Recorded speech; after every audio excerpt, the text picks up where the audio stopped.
Good evening. I'd like to call to order the 68th Annual Financial Town Meeting for Foster and Gloucester Regional School District. My name is Eileen Cook, and I am co-chair of the Regional School Committee. I would like to introduce members of this table. Starting at the far left, we have Vice Chair Aaron Dupuis, Amy Ferrara, Attorney Greg Picciarelli, Director of Student Supports Karen Sarkis, Business Manager Ann Goudreau, Superintendent Dr. Renee Palazzo. To my right, I have Cindy Joyce, who is co-chair, School Clerk Kyle Fratz, Mark Rizzo, Beth Keeling, Shelley Pezza, and Brendan Mara. Could we all please stand for the Pledge of Allegiance? I pledge allegiance to the flag of the United States of America and to the republic for which it stands, one nation, under God, indivisible, with liberty and justice for all.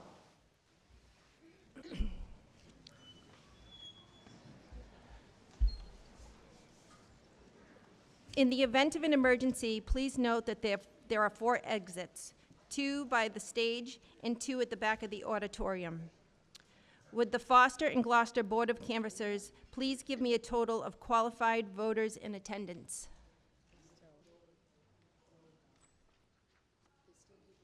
They're still coming in, but we have to take a new vote, a new count before every vote.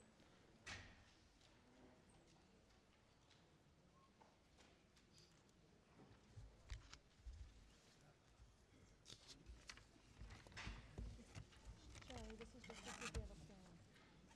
I think we did.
Do I have a count for Gloucester, please?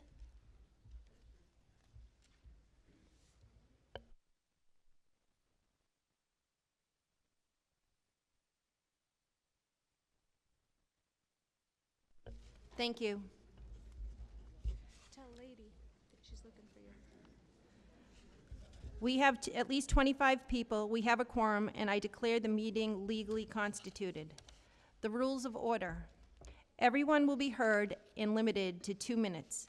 We intend to be flexible on this rule, but ask that you moderate your time so that others are able to speak. If necessary, we will enforce this rule. Number 2, no one will be allowed to speak a second time until everyone has had the opportunity to speak. Number 3, if the meeting is not concluded by 11 p.m., a vote to recess will be considered in order. A majority vote shall be determined by a majority of the votes cast.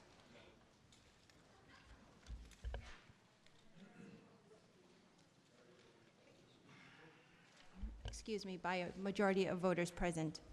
In other words, a yes vote shall count as a yes vote, and a no vote shall count as a no vote, and a non-vote shall be counted as a no vote.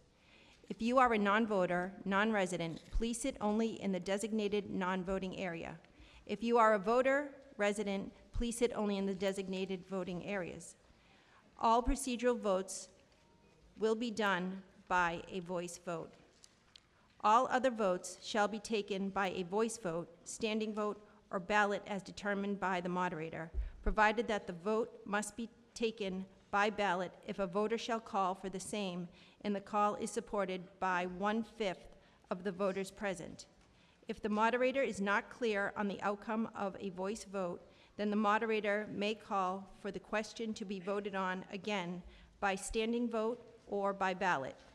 In the case of a standing vote or ballot, the counting of votes shall be conducted by the Board of Canvassers under the direction of the moderator, and the outcome shall be reported to the moderator. Kyle, will you please read the warrant?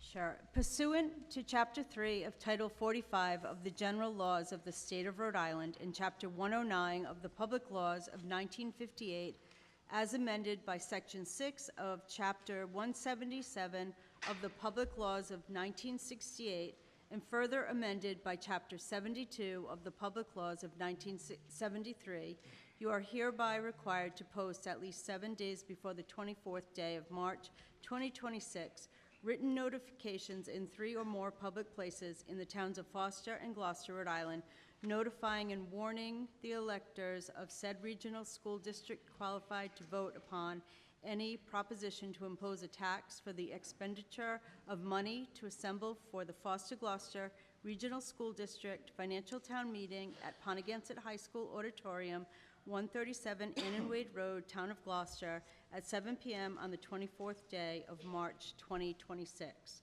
For the purpose of Article 1, to determine the regional school district budget for the next fiscal year for the operating costs of the school district, and to appropriate the amount necessary, therefore, and to appropriate funds for the 2026-27 fiscal year for debt services.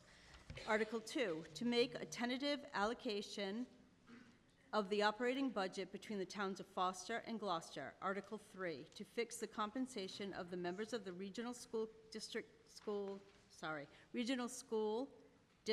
Committee.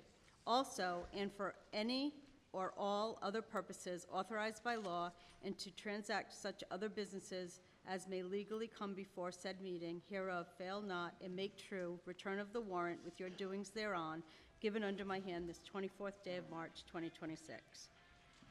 And the amended warrant was posted by Lieutenant Jeffrey Jennison in Gloucester on 312, the Gloucester Town Hall, Harmony Corner Store, Gloucester Post Office, and the Gloucester Police Station, and by Town Sergeant Michael Cogshell in Foster at JP's General Store, Foster Post Office, and Foster Town Hall. Thank you.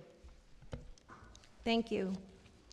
Kyle, will you please enter into the minutes of this meeting a copy of the public notices of the public hearing for this meeting, which was held March 10th, 2026 at 8 p.m., which was held at 137 Annan Wade Road, Gloucester, Rhode Island, 02857, in the Pontiac High School Library? Yes. Thank you. I would like to introduce Dr. Renee Palazzo, Superintendent of Schools, who will present an overview of the proposed 2026-2027 budget for the regional school district. Thank you. Good afternoon, everyone. I am Renee Palazzo. I am the superintendent of the regional school district, and I will be sharing a presentation to you with you tonight with our school committee members, as long as some additional team members. We've already introduced your school committee members. But at the budget hearing a couple of weeks ago, there were some questions with respect to presentation, government structure, so we're going to go through the presentation and include some of that information that was asked at the budget hearing.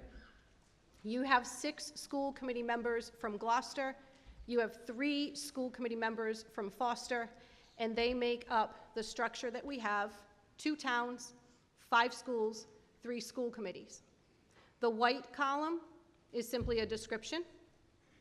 The 2 blue columns are your elementary schools, both K through 5.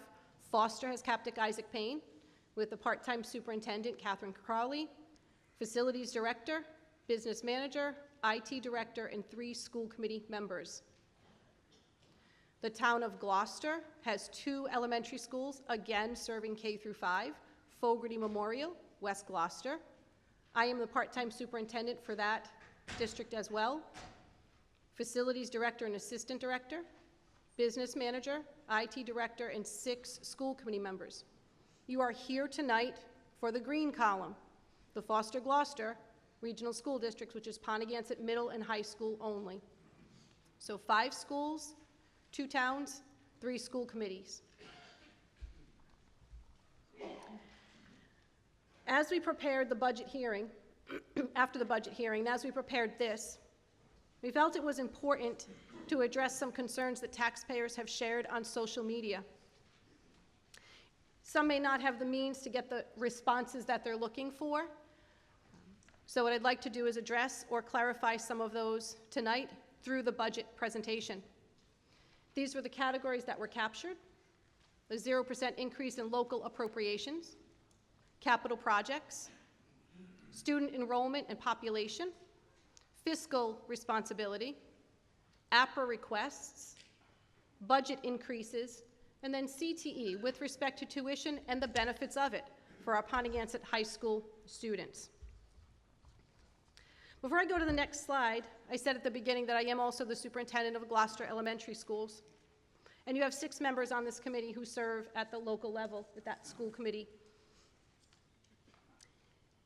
And last year, there was tremendous difficulty that both the town and the local schools in Gloucester went through regarding their budget. Everyone in their seats probably remembers that if you're a resident of Gloucester. And when we sat down to begin planning this budget, we made strategic, intentional efforts to create the lowest possible impact to the town and the local schools. This budget proposes a 0% increase in local appropriations, and 0 is the lowest we can go in a local appropriation. I am going to ask you to turn to page 8 of your budget if you have a budget.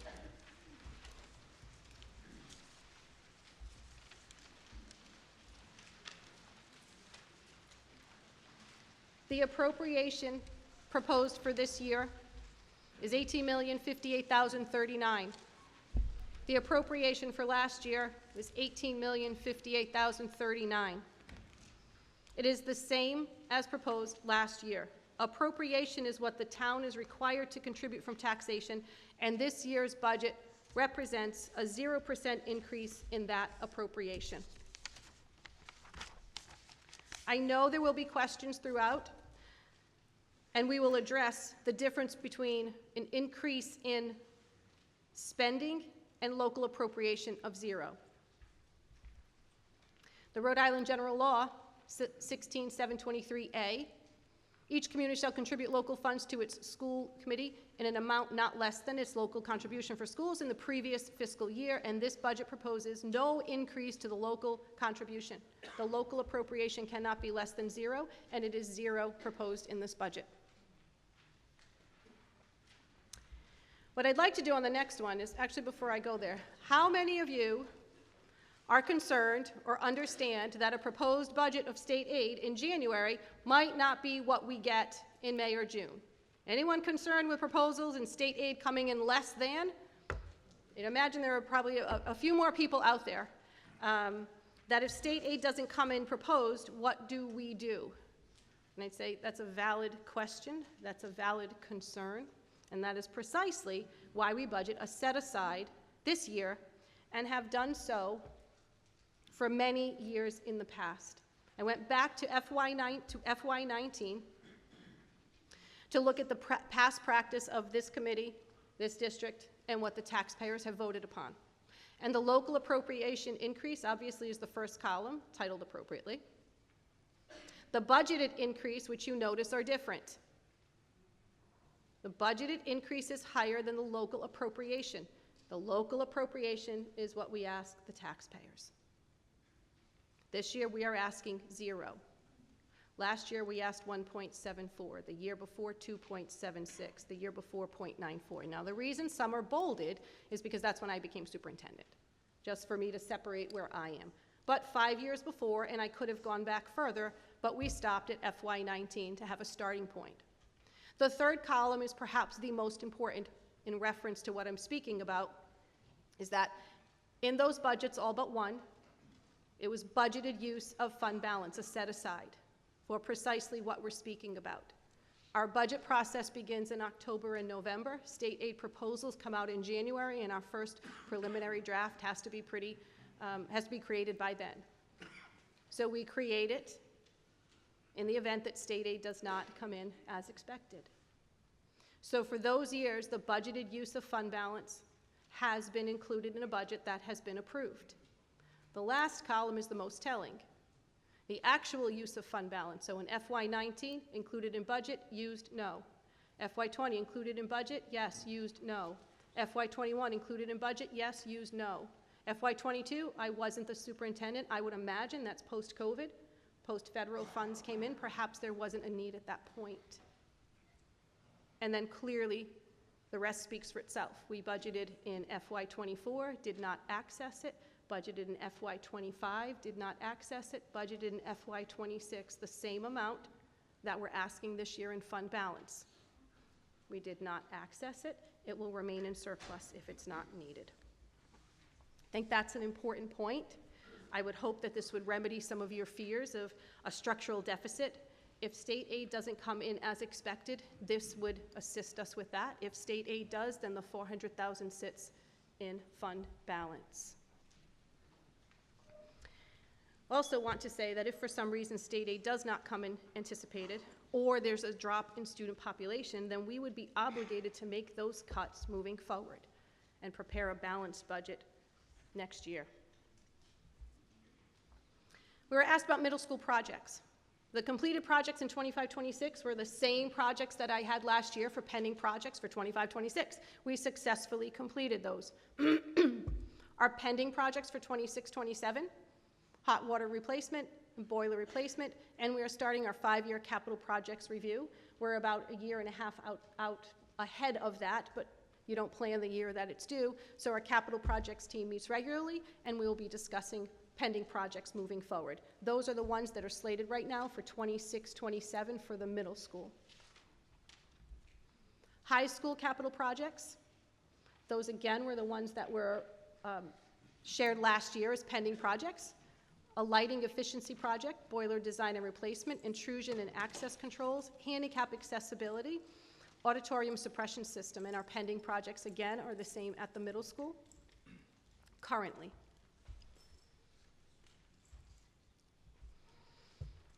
We had questions about attendance and enrollment. I don't know where Mr. Steer is, but Walt. Enrollment, this is the slide, okay. So the 25-26, the current enrollment we have is as of October 1st, and you can see that Foster's was 328, this is October 1st, Gloucester 762, and we had a question about out of district. So we had about 272 students from out of district tuition. Projected, if you notice, there's 2 asterisks next to it, and at the bottom I clarify that's projected from the numbers that are based on the current 5th grade enrollment in Foster and Gloucester elementary schools. Now, if more people move in, then our enrollment would increase. But currently, Foster is slated to be 319, Gloucester is slated to be 776, and we currently have applications that have been preliminarily accepted, plus the students who are already here, for about 278 students next year. So incoming 9, 10, 11, and 12. The ride per pupil expenditure for FY25 is separate for the middle and high school. They are 2 different amounts, and I was asked to share that. So those are your amounts. FY25, high school is $19,158 per pupil. Pontiac Middle School is $20,296. And our homeschool students, as of 25-26, the number is 67. We currently have 185 faculty and staff at the middle school and high school. When we speak about enrollment, this was a study that was done in August of 25 by the Rhode Island Department of Education, and it clearly shows a decline in enrollment from 2015 to 2023. The 2017 report documents that there's a steady decline in enrollment, and I can tell you when I sit at the superintendent's meetings, this is the biggest part of our conversation that we have is what do we do with declining enrollment? We don't have an answer for that yet, or RIDE doesn't have an answer for that, but it's a conversation that is ongoing. It's a state and national concern that enrollment is declining simply because there were less births happening. RIDE went further to give this study, and if you're interested, the QR code on the left will take you right to the website. So I know you can't see fully in the middle, but it's blown up over to the right. The population increases by 2034, 35. However, this is high school data, and if you look at those numbers, RIDE pulled our enrollment. Our enrollment includes out-of-district students because that number there is 874. So when RIDE projects that our enrollment will continue to rise, they're projecting that we will stay pretty much where we are, but our number includes out-of-district tuitioned-in students. I want to bring to your attention, though, that the red arrows are all the other high schools in the state with a decreasing enrollment, projected to decrease. We are green. If you look at the middle school data, which gives us a little bit more understanding of kind of how we can start planning for an increase in enrollment, by 34, 35, 16 districts are expected to increase in Pontiac Middle School. Foster-Glocester is one of those. So by 34, 35, we should start to see an upward trend. Again, the QR code will take you to that website for the full report. This is one that I put in because, to my knowledge, this is what was shared, and I think it's important. I'm hearing a lot of fiscal responsibility or irresponsibility, administrative salaries, or key points for administrative salaries, and this flyer shows that the administrators are sitting on a big pile of money, and it says stop spending waste and secret deals. And this isn't anything other than an honest attempt to clarify some misinformation that's out there.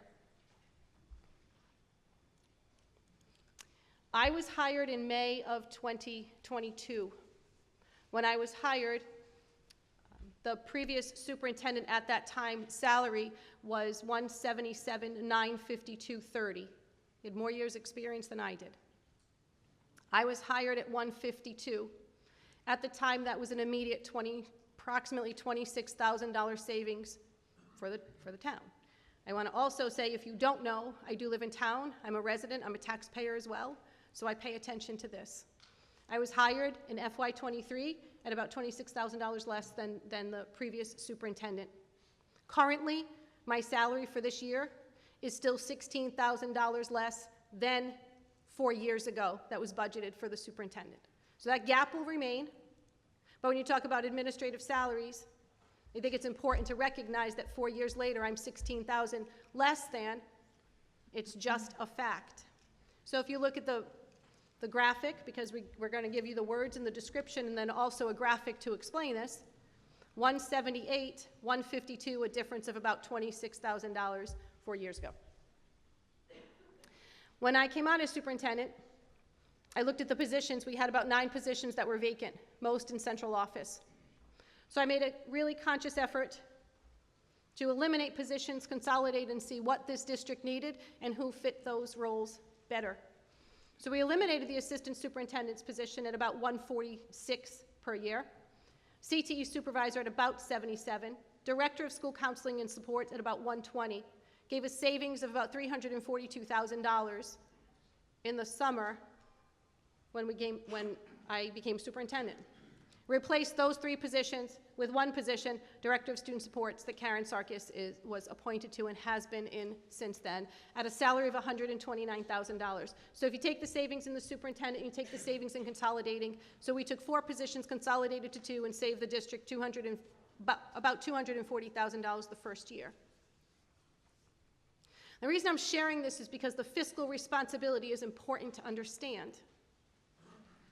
That we're conscious, we're strategic, and we're thoughtful when we deal with the finances of the Foster-Glocester Regional School District. The graphic is a nice representation for you to see how the salaries are being spent.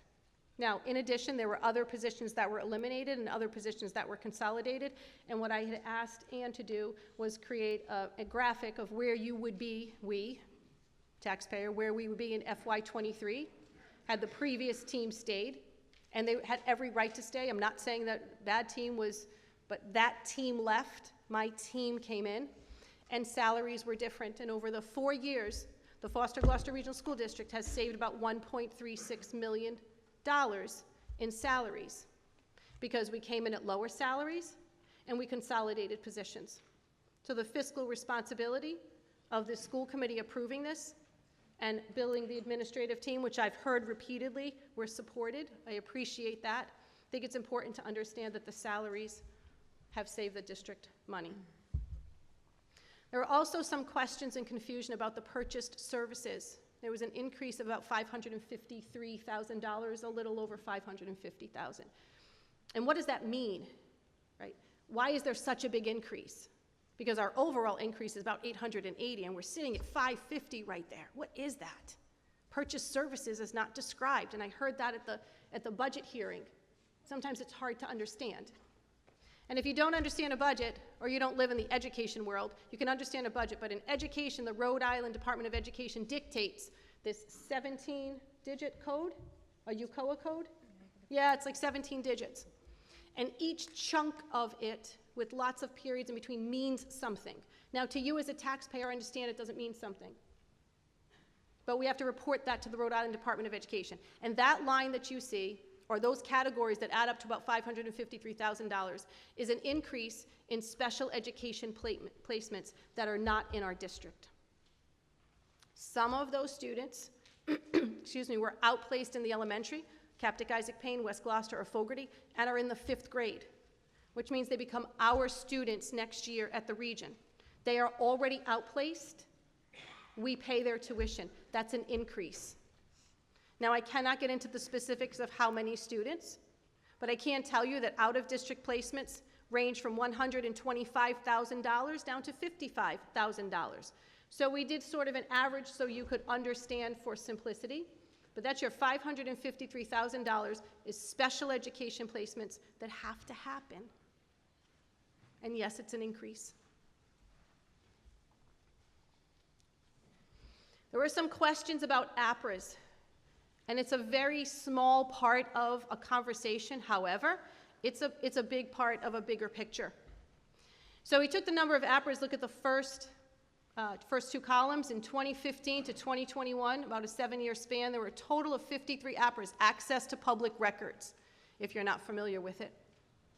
In 22, there were 25, and 23, and I'm not going to read that to you, but I can tell you that from 22 to 25, 4.5 years, 22 to the middle of where we are right now, March, we've had an increase of 100 APRAs in 4 years, where in 7 years there were 53 APRAs.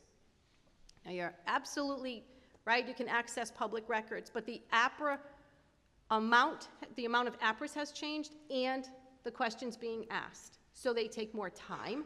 Look at APRA number 77, it's right at the top. We were getting APRAs like, how many students attend PHS this year? Or how many students are out of district? Those are a little bit quicker to respond to and can be done when they come sporadically. We've had 31 APRAs since January 1st of this year, and today is March 24th. And the APRAs moved from what APRA 77 looks like to APRA 106. Lengthy, IT, time-consuming, attorneys need to look at it. There's information that might need to be redacted. There's information that might need to be, that could be excluded. So I'm sharing this information with you for full transparency so you understand where we are as a district. And if there are increases in costs, this is why. But if there are savings and we're acting fiscally responsible, you should know that as well.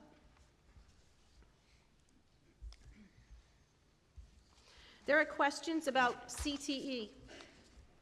I started in 2015, so I'm going into year 11, 2015. When I came as principal in 2015, we had 5 CTE programs. that were not required by the Department of Education, and not every high school in the state had them. If you remember and you were around then, we were growing programs internally. There was an opportunity to grow them externally. When I came here about 11 years ago, there were about 25 students from other districts coming in for our CTE programs, 5 programs.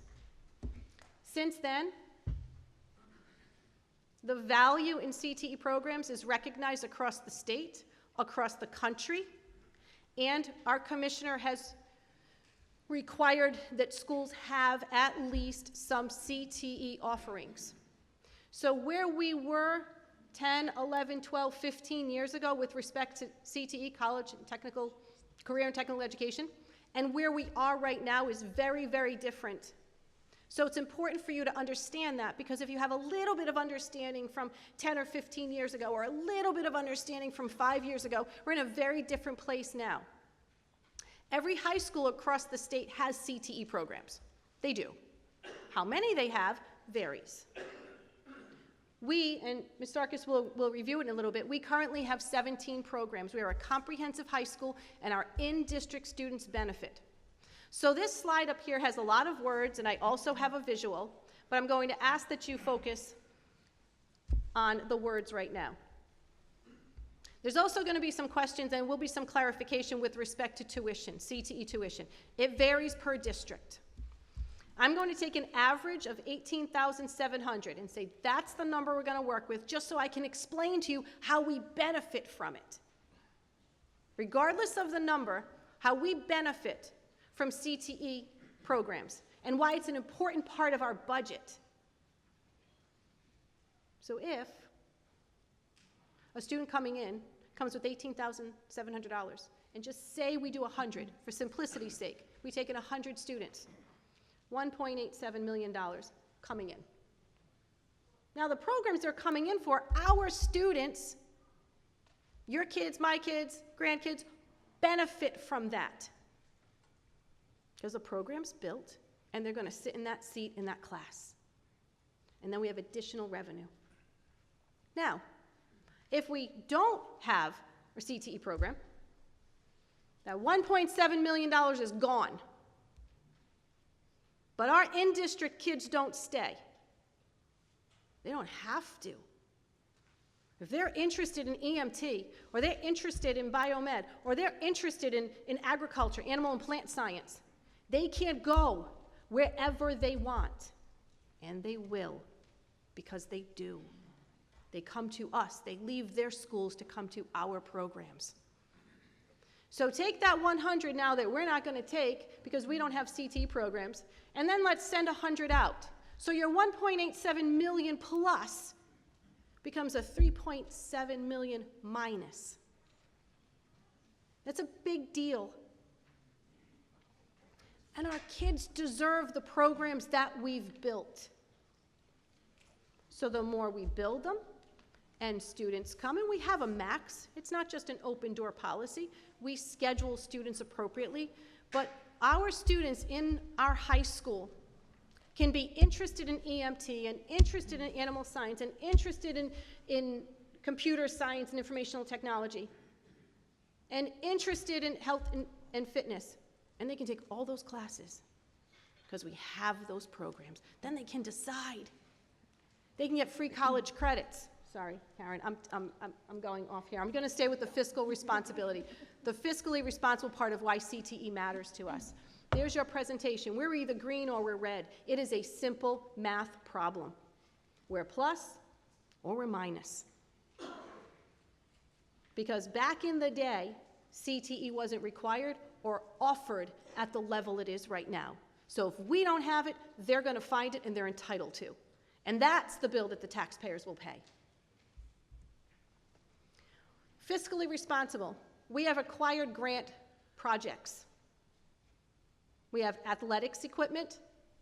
We have an all-terrain golf cart that we use around the campus. We use it for graduation. If you've attended graduation and you see it's lovely on the football field, we use one of those golf carts and transport people so they can come on the football field and attend graduation. We secured a Champlin grant. A teacher, Mr. Stanley, wrote the Champlain Grant. We secured $100,000 to start our firefighting program with the help of our local fire districts. Chief Hustis was integral in us securing that grant, $100,000. The lighting efficiency project was over $1 million. All the lights got upgraded. It cost the district nothing. We secured that grant, completely paid for. Handicap accessibility in the pond project. I know some people are wondering, what's going on in the pond project? We secured a $300,000 Learning Inside Out grant. We were able to renovate that pond so that our handicapped students can access it, but also community members who are handicapped can get to the pond if you want to. We also put down pavers and made a nice area in the animal and plant science between our two greenhouses at both the middle school and then at the high school, at the middle school outside of the cafeteria. We made a place for our kids to go and have lunch. Completely paid for by a grant through Rhode Island Department of Education. We have a Green Innovation Lab. Karen's going to speak about that. Completely paid for grant. CTE teacher grants, we get offered that every summer. We send our teachers for professional development in the CTE programs they're teaching, and it's paid for through the Rhode Island Department of Education. Now, these numbers are not guaranteed every year. We have to chase them. We have to find them. We have to apply for them. But if they're there, we're looking. And much of that happens because we have CTE programs. The Learn 365 at the middle school, that was a summer program at construction and math. And we also benefit at the local level, our Gloucester elementary kids. So as I shift over, Karen's going to speak a little bit now about our in-district students, because there have been questions of how many students of ours go to other schools. Good evening, everyone. So as you see behind me, there is a number of 14 students currently for this year, this fiscal year, that attend out-of-district CTE programs. To the right, you'll see that there is an amount for Foster residents and an amount for Gloucester residents. And beside that number is FRL. So if a student qualifies for free and reduced lunch, that is the amount that we would pay for that individual to attend a CTE program outside of Pontiac. Beneath that is a scenario. Now, given all 14 students are in the 9th grade, that is how much we would pay for 14 students to attend a CTE program outside of Pontiac for 4 years. We're not saying that's where all these 14 students are at. They're not all in 9th grade. But that is the amount that, as taxpayers, we would pay for our students to attend programs outside of Pontiac. So when I was hired to oversee many different programs. CTE happens to be one of them. It is something that I'm passionate about. It is something that I get to enjoy every single day in interacting with your students, students who are excited to come to our school, and our teachers who are excited to continue to grow these programs. What happened this year with CTE is students move. And in this scenario, we had 2 students who were living in another town, and they moved to Foster-Glocester. But what happened in their other town is they didn't want to attend their CTE school. So they decided to go to 2 separate schools. They were siblings. They decided to go to 2 separate schools. And so that former town was paying for those 2 students to attend those 2 schools. When they moved here to Foster-Glocester this year, they didn't want to come here. They had already established friends in those other districts. So what ended up happening is we accrued an unattended cost for those 2 students. And you can see the impact that has with a dollar amount of $36,604 for 2 students, right? I can see some of you shaking your head, yeah. So these are the things that come up that you don't anticipate, right? When you build a budget, when you plan, when you have programs, you think everything is going to be great, and then this happens, right? In the next scenario, we talk about, okay, if we have a biomedical program, which we have, and it is one of the best programs, I will say, unequivocally, in the state of Rhode Island. If you can come to one of our open houses, and we have them in the fall, and see what our teachers have in this school district, you will be amazed. I am a graduate from Pontiac. I will tell you, I see many of you at that open house who have children, and you look at me and say, I wish I had this in high school. If I could count the amount of times parents come into this school and say that to me, I would be a millionaire, but I'm not. But I say that because they see the value in these programs. They see the opportunities in these programs. And when you have a biomedical class with 10 students sitting in those seats, you're paying that teacher, the lights are on, the children are warm. I'm not gonna say they're cool, because they're not always cool when it's getting warm in this building, but you're paying for those things. But that class can fit 24 students. What are you going to do with those additional seats? If you tuition in those remaining students, do you see how much money you now get for that one class with that one teacher and those 25 seats? Now, and to the right-hand side, you see what happens if you don't have that program and you don't have that teacher offering that opportunity to your students, and they don't have the opportunities to earn those college credits or those credentials. They will leave, because many of our students in this school access the biomedical program. I'm sure when you have conversations with your children, they talk about wanting to go into a medical-related profession, because that is one of the more high-demand, high-wage professions right now across this country. And there is a visual to kind of mirror what I'm explaining. And that just shows you what would happen if you have students leave or you have those 14 students come in. And you can see the economic gain in having our students stay and having those students come into this district of $445,535. And this happens. I've been scheduling this building for 10 years of my career. I know how to schedule the building, I know where to put the students, and I know when there's programs and opportunities available.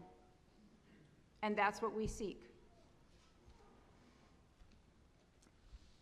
In the next slide, you can see now an overview of CTE. If you're interested in learning more about what's happening at the state level, what schools offer CTE programs, you can scan that to my left. And on the right-hand side, you can scan for our existing programs. It will take you to our website where you can learn all about it. You can actually see in our foyer as well. All of these flyers are set up too. And I say this to you because in the state of Rhode Island right now, there's over 300 CTE programs. I attend the Board of Trustees meetings 4 times a year, and at those meetings, we talk about our programs and we talk about expanding programs. And we hear the commissioner's goal, which is to have CTE for all.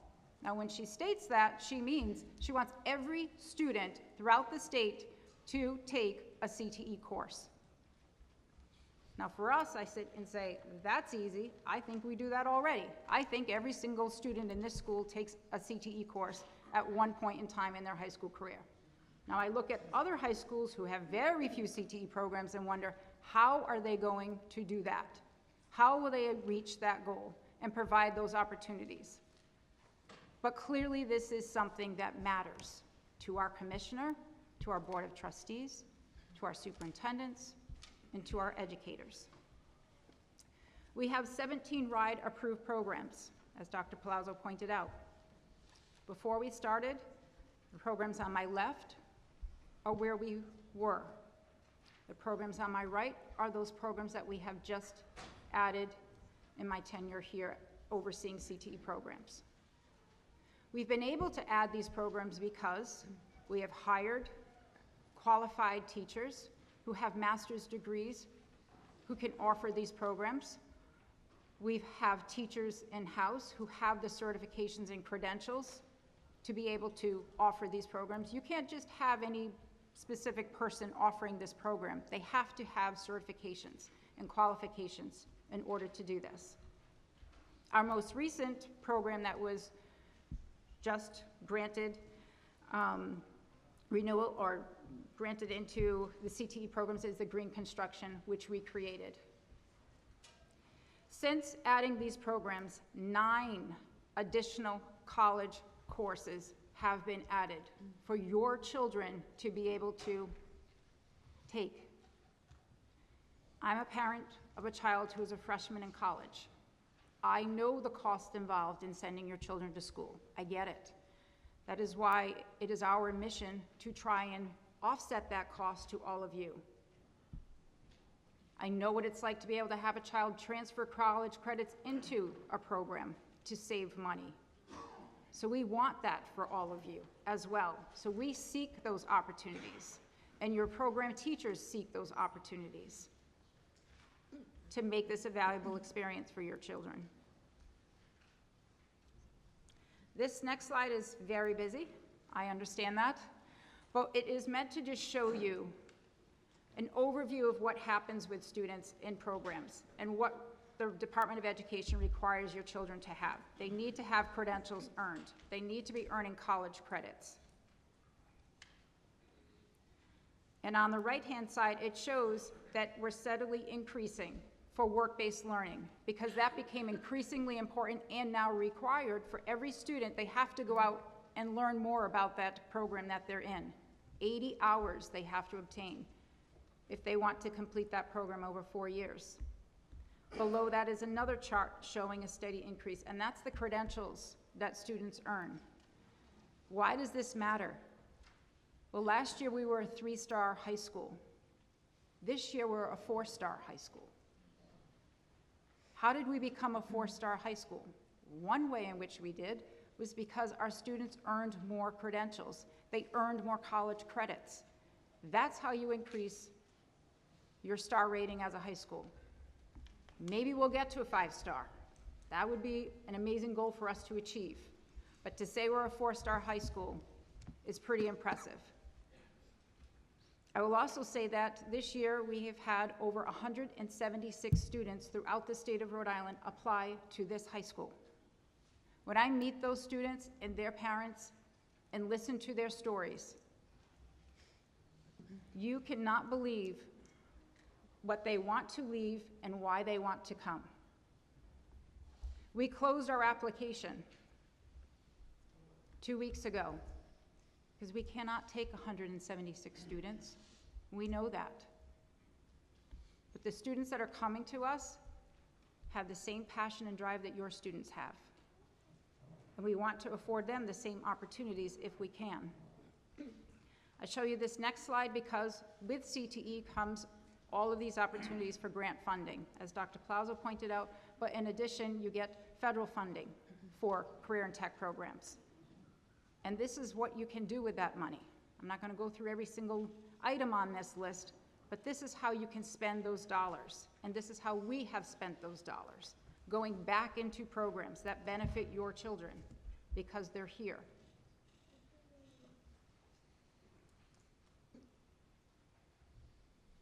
And then the nenext slide here is firefighting. I just want to share a story about this program. As you know, it's a newer program. It just started here 2 years ago.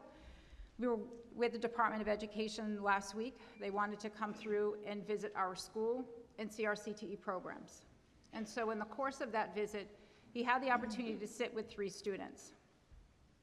I don't always get to know the students in my role, so I really didn't know much about the 3 students that were before me. I knew that they were in various CTE programs, but in the course of that conversation, we learned that all 3 of those students were in separate CTE programs, but they all managed to take firefighting. When I asked them, what is your post-secondary plan? Their response was, I want to go and become a firefighter. I was amazed by that, because here they are taking a CTE program, and some were in district and some are out of district, but they're taking a CTE program, but because we offer an additional program like firefighting, they found their passion. They found what they want to do with their future, because we have it here. And we all know there's not many volunteers that want to go into firefighting. So if we can do that here for our students and teach them about giving back to their community and find a profession, and not only that, every single firefighting course that we offer, they earn college credits for. They graduate from that program with 17 college credits from CCRI. They can go right in to the firefighting profession. They take their EMT licensure in their 4th year. And in fiscal year '24, in building this program, we had students in our health and fitness program that were enrolled in EMT. And we said, why are we spending $48,670 on a separate program to certify these students when we can do it for free? All we had to do was switch the school in which they were getting the credential from. $48,670 was just a quick change of course, change of action, and being smart about how we spend our money. The QR code? The QR code is there. If you want to hear more from the instructor about that program, we thank our local departments. If you ever had driven by in the wintertime, you might have seen the firefighters out there. For past 2 years, Bob Shields has offered our students and other firefighters who have helped to respond ice rescue for our students. So we thank our local departments who are partnering with our school to make this program something that is truly remarkable. Grievation Lab. This is another passion for us, as this is a grant that we received last year, towards the end of the year. It was a grant that was offered by the Department of Education, $2 million. That's what you could go after. We went after that grant and we got $472,151, the most that any high school in the state received, because we thought of something really cool and unique that no other school thought of. We thought of building a facility here on our campus, and I know, I've heard, this is going to cost you more money. It's not. It's a passive house. It's going to pay for itself. That's what we're teaching students on how to build in our construction program with building this home. And not only that, when we thought of the word CTE for all, because that was the grant, we thought about every student in the state coming out to help build this. And not only that, every student in the state will come and get the certifications that this home will provide. So now we become a hub for this standard for sustainable construction. And so there is a QR code there too for anyone who wants to partner with us with this work, because it is going to be something that is going to be remarkable and that your students who are in construction will benefit from.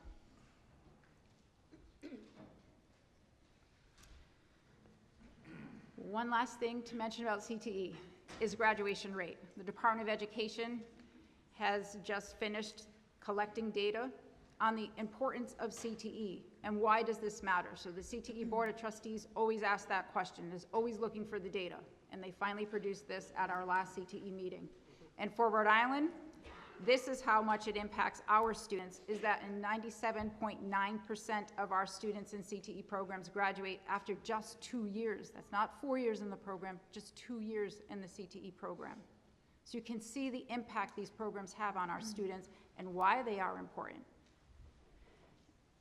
And the last piece is, I encourage you all on May 1st to attend our CTE showcase, where again, you can talk to students, hear about their experience, because these will be students that have taken these programs for 4 years. Speak with their instructors about their experiences as well, but it will just give you an opportunity to listen to the impact CTE has had on your students. Thank you. Thank you, Ms. Sarkis. So what I'd like to do is turn it over to Ann Goudreau. She's our business manager, and she will go over some key points in the budget and summarize some pages. Good evening. I'm going to give you a brief overview on some of the pages in the budget that you have in front of you. So if you do have, feel free to follow along if you have a packet. We're going to start on page 10. That's our debt service schedule. In FY27, We have one bond remaining. The amount that we're asking for from the towns is $1,333,484. That's a increase $500 from prior year. You can also see that next year in 2028, the bond drops off significantly. It's $790,000 less, and then in 2029, it's slightly less than the 2028 number, and then 2030, that bond is paid off completely. And we have been working with our capital subcommittee to determine what our needs will be for capital going forward once that debt does drop off.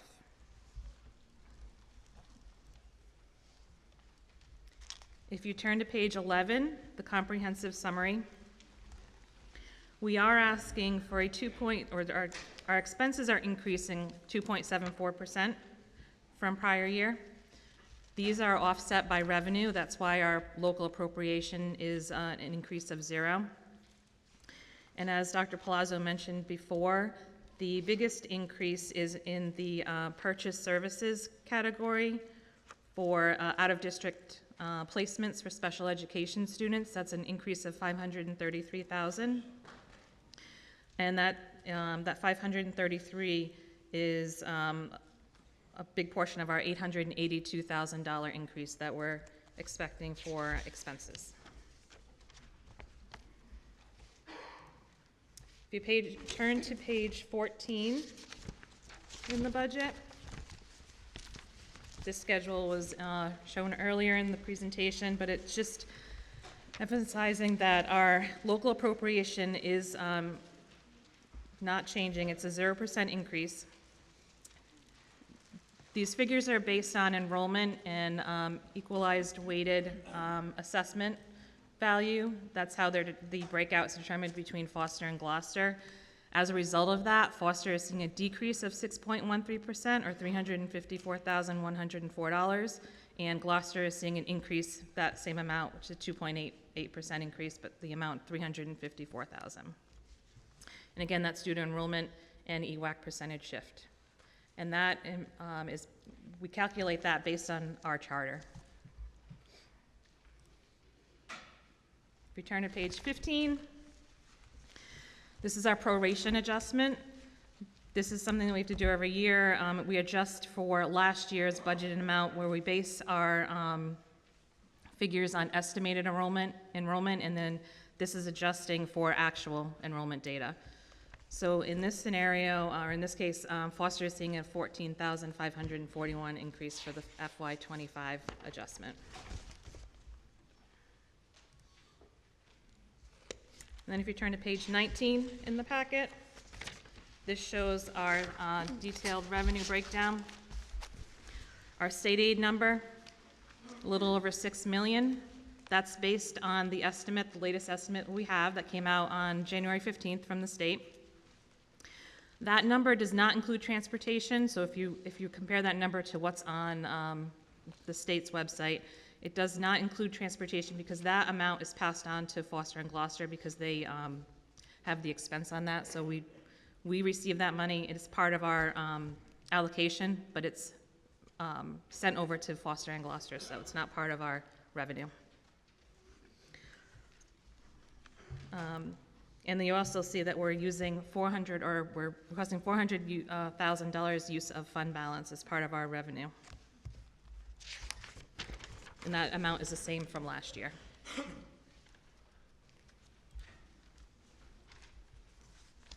And this is just to emphasize again what was said earlier from Dr. Palazzo, the Rhode Island General Law 16-7-23A. Each community shall contribute local funds to its school committee in an amount not less than its local contribution for schools in the previous fiscal year. The proposed budget that we're presenting has no increase to the local contribution. The local appropriation increase cannot be less than a 0. We thank you very much for your attention during this presentation, your continued support of our students, and I'll turn it back over to co-chair Eileen Cook. Thank you very much. I'd like to make a motion It's resolved that the overall amount of $33,091,080 is hereby appropriated to pay the total cost of operations and debt service of the Foster-Glocester Regional School District for the fiscal year beginning July 1st, 2026, of which $16,724,555 is to be raised by taxation in the amount of $5,043,154, 30.154% by the town of Foster, in the amount of $11,681,401, 69.846% by the town of Gloucester, for the purposes of operations, and that the sum of $1,333,484 is to be raised by taxation by the towns of Foster and Gloucester, tentatively allocated $383,057, which is 28.7.2%, 2.6% to the town of Foster, and $950,427, 71.274% to the town of Gloucester, for the purposes of debt service as set forth in the warrant, Articles 1 and 2. Can I have a second, please? Thank you. Mr. Anderton? Roy? At this time, I'd like to open it up for discussion, if anyone has any questions or concerns. Madam Chair, could I please ask a question, if you don't mind? Sure. I'm sorry to go before anybody else, but I just have a quick question just before we go too far. And I apologize. You mentioned the bond drop-off. And is that for next year, that bond drop-off? And then you stated that the Capital Projects Committee has to evaluate what the needs are in the building. Is that what I heard you say? Is the bond drop-off next year? The bond drops, it doesn't drop off completely next year. It's a decrease next year of $790,000. Okay. I just would like to put a bug in the committee's ear and the superintendent's ear and everyone's ear that the towns need that money. And I just want to make sure that we're clear that that money, that bond's dropping off, and that money needs to go back to the taxpayers. Right, So when I we know we're a went- year ahead, I just wanted to nip that in the bud when I heard you say the capital projects is reviewing what the needs are. So I just wanted to, thank you. Right, when we met with the Foster School Committee, the town council, that was brought up. So we did have it on the agenda this week to start Okay. that discussion. Okay, thank you.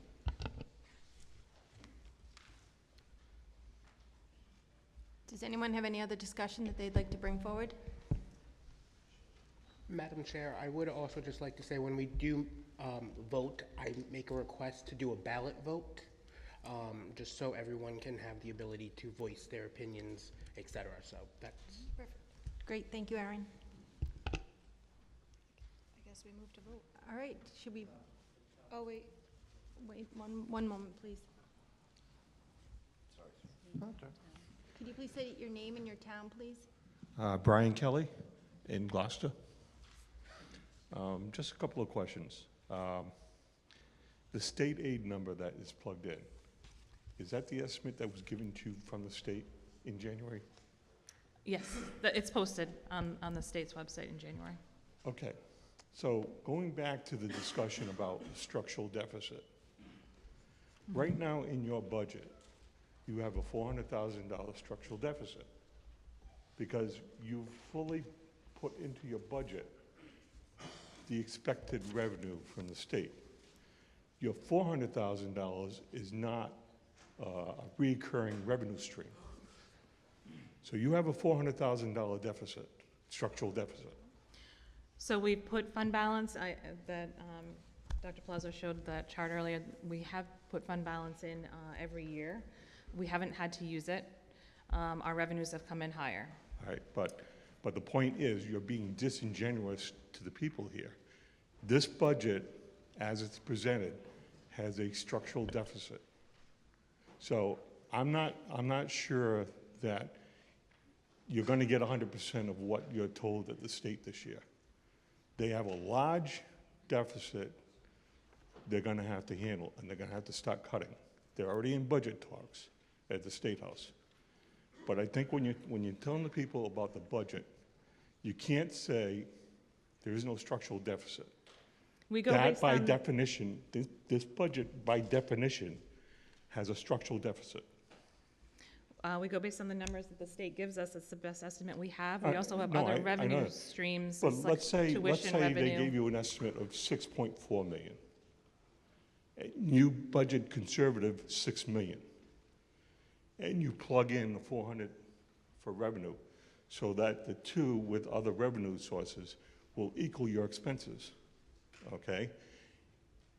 Right, in that budget, you still have a structural deficit, because you're relying on the $400,000 one-time revenue. If the state aid comes in and it covers that 400,000, yeah, you can take that 400,000 out. Right. As long as you have that number in there to make your revenue equal your expenses, you have a structural deficit by definition. So I can respond a bit to that if you're okay. So I hear what you're saying, and we had this conversation last year as well with respect to using fund balance in there. Our budget numbers start in January and February, so there are some unexpected, or what I should say is preliminary numbers, so our tuition could come in higher. And so we put in the number for state aid. We were asked to do that last year, put in the actual number for state aid. So we did put that in. And that 400,000 is, if state aid doesn't come in as expected, then that 400,000 would be there for us. But we also have some tuition numbers. Tuition could come in higher, and there are questions around why do you budget this much for tuition, and then we see the next year that tuition comes in higher, because our schedule is not completed yet. We proposed this budget in January and February, and our schedules are complete in May. So faculty and staff and courses are completed then. So if we can increase in tuition revenue, we would be able to do that as well. I understand that. Now, don't get me wrong. I've sat in their seats, Okay? serving in Pawtucket and serving in Cumberland. And in both situations, I've been chair of finance. So I've done my share of putting school budgets together with business managers. So I know how budgeting is done. What I'm saying is, you can say it however you want. I know revenues might go up, revenues go down. The budget as presented tonight has a structural deficit of 400,000. There's no way around it. Okay? Next thing. Now, this is nothing personal to the person in the position. Your administrative assistant, who's also the school committee clerk, it's trouble getting an answer about what the compensation is. Now, I understand she has a contractual salary. And this year, there's $6,000 put into the budget, which was mentioned at the last meeting. That's the compensation for her duties as clerk, which I understand. It's done all the time. What is the compensation, any other compensation in this budget related to that position? Is there ever been a decision on the supposed additional compensation for APRA? What other compensation other than regular salary and the 6,000 stipend is in this budget? So the APRA stipend was agreed at the February school committee meeting. No, it was not. May I finish? It was agreed by the school committee that there would be an APRA stipend. What was not agreed is how much, and that has to go back in front of the school committee. To date, no one receives additional compensation for any APRA requests. No one Okay. is receiving a stipend for APRA. And the $6,000, as explained 3 times at the last school committee meeting, was already in the contract, but wasn't at a separate line. Okay, so currently in the budget, there's 2 lines attributed to her total compensation.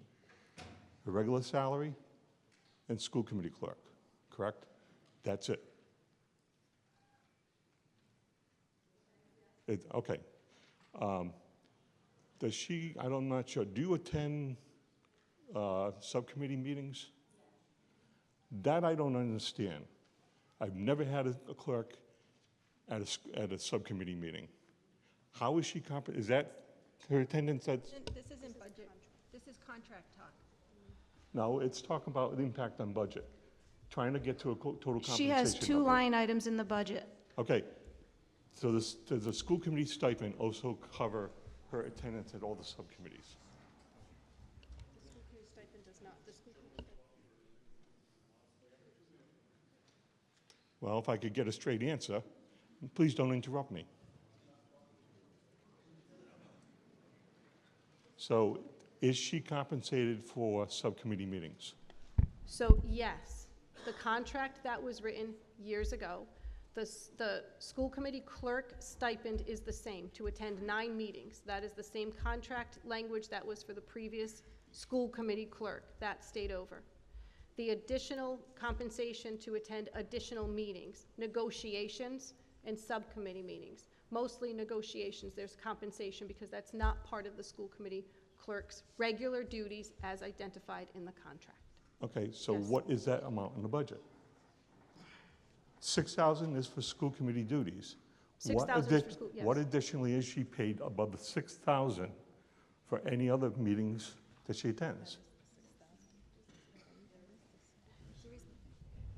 No, so for the additional meetings, that would be based on how many meetings she attends in addition to the 9 meetings, and there was an hourly compensation for that. Where is that paid? It's in the salary part. That's proposed in the salary part. Okay. It's part of a contract. All right. And lastly, I'll just point out, your APRA requests have gone up, in my opinion, because you've blocked parents out, okay? And APRA has been in the job description since at least 2020. So for school committee members to say it's not in our contract is not correct, okay? And that I think if you suddenly, after 6 years, don't change your public comment just to limit it to agenda items, you're sending the wrong message to the public, because they have the right to be heard. There are parents who might just want to show up at a meeting and have a question that maybe 50 other parents in the district might have. We passed that to the policy committee. They're currently working on that right It's now. a common sense. You shouldn't shut the people out. Right, it's been passed to the policy committee. They After actually 6 met on years- it the other day. After 6 years, you shouldn't make the change. You woke up one morning and It's a changed it to shut 'em policy, down. it's a policy committee issue right now. It's not a budget issue.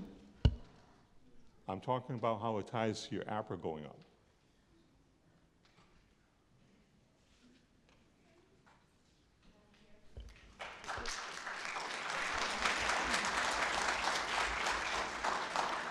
Shelley? I'm sorry. So in all due respect, to follow up on Mr. Kelly's statement, thank you for standing up and sharing your concerns. 2 things. I would like to say that it was misrepresented because I asked directly at the February meeting if it was part of the job description, and I was told no by 2 different people. And I actually have the job description in front of me, and it is part of the job description. So I don't think it should be assumed that there is going to be a stipend for APRA. I think it should be revoted on because it is in the job description that is on the website. Secondly, the $6,000 stipend I think is an error, and that's why it wasn't in the budget last year, because the contract was rewritten, and the $6,000 stipend was part of her contract, just as it was in our contract in Foster for our administrative secretary as well. So I think that $6,000 stipend should not be in there for the school clerk. That's why it wasn't school committee clerk. That's why it wasn't in last year's budget. When I asked at the last meeting, and I was told it was an oversight. It wasn't an oversight. We changed the contract, and the $6,000 was rolled into her contract language. Thank you.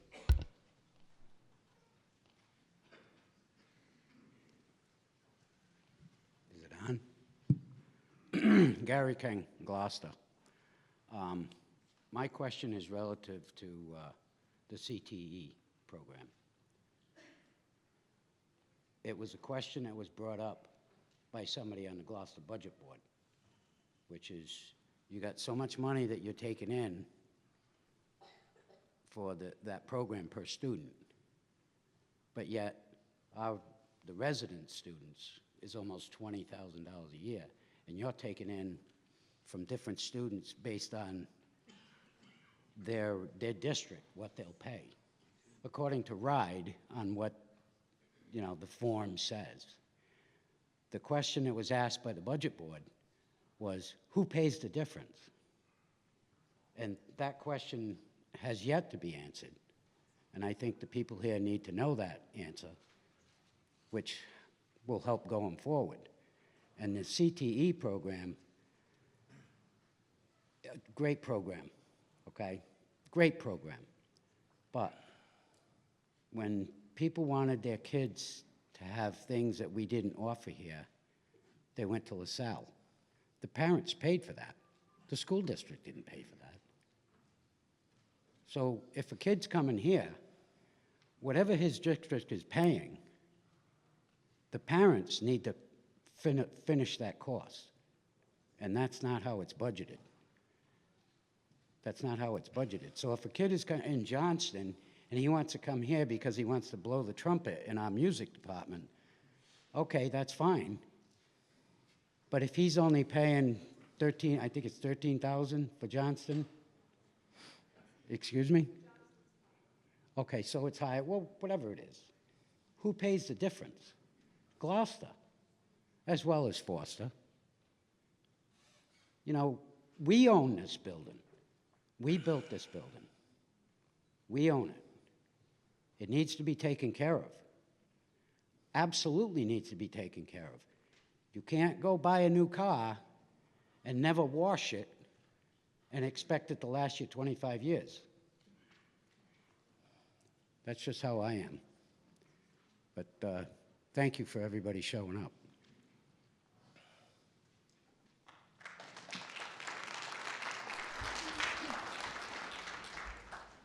Can you please state your name and your town? Yes, Dennis Cretion, Foster.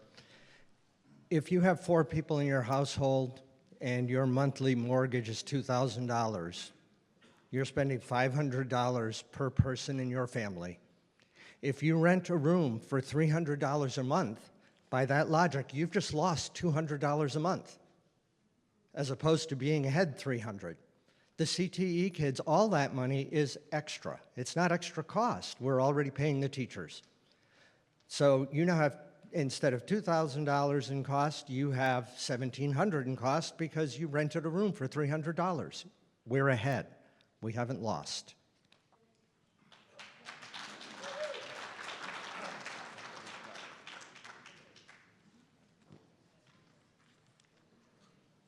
Can you please state your name and your town? Laura Gaddis Barrett, Gloucester, Rhode Island.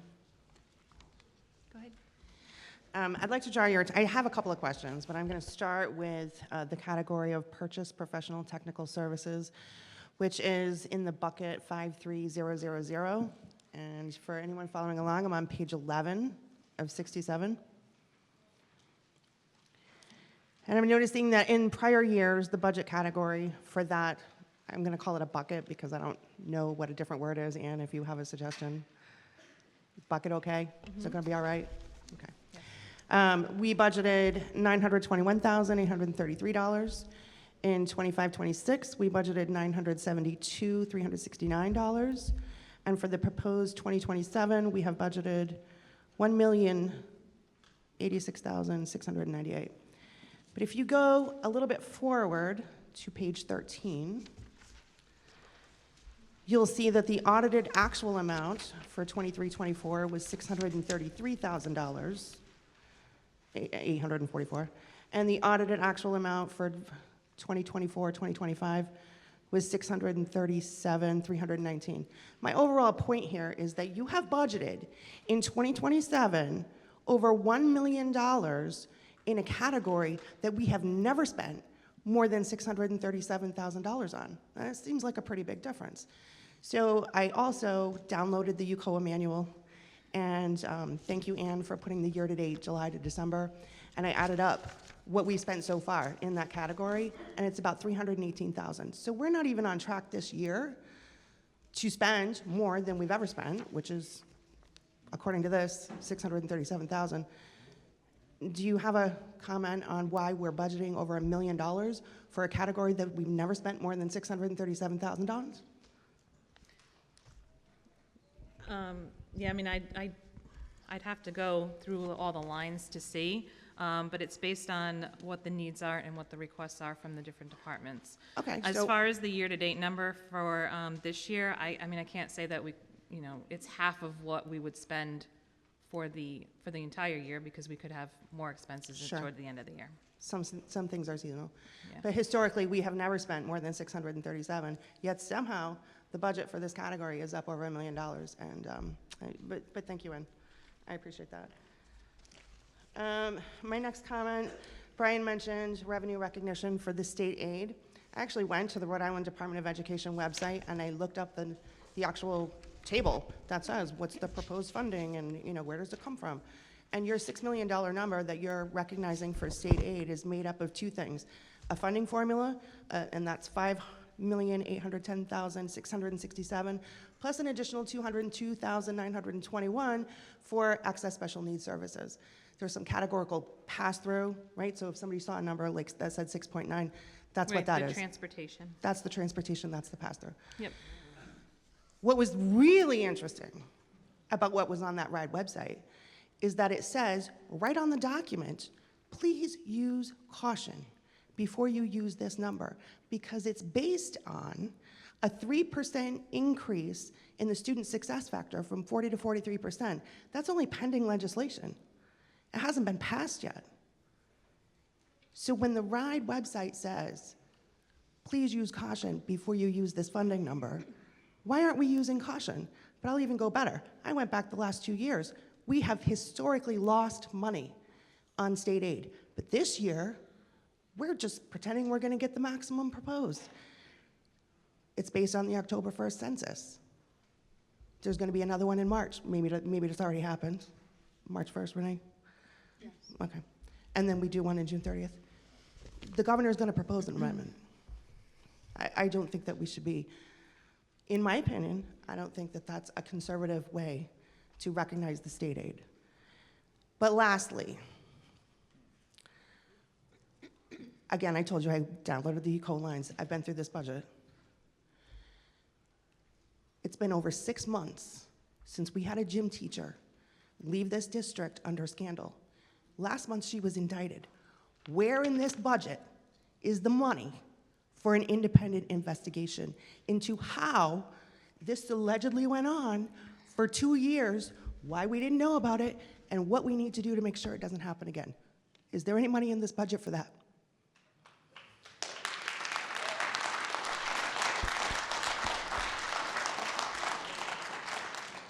So I can say that at the April school committee meeting, it would be an agenda item. My mic is on. Okay. So at the April school committee meeting, it is an agenda item. Why isn't it in the budget? So that's not something to answer. We started the budget that's not something I have a direct answer for. We started the budget in October and November. Haven't been asked to put that in the budget, but if it's on the April school committee meeting agenda, it might not go in FY27. Okay, don't you dare say you haven't been asked. I've been asking. 300 people signed a petition and asked you to do it. You've got a resolution sitting on your desk, Renee, from the Gloucester Town Council that says, please do an independent investigation. Thank you.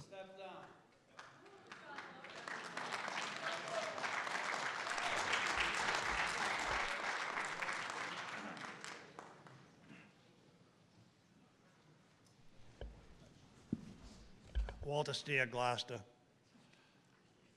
My first is a comment on the budget itself and how it's presented in this document. You did have some slides which did help us with the student populations and the out-of-town students, which is good. I would like to see it in this document maybe next year. And also, I talked about this at the public hearing, there's a lot of line items in here that used to have a position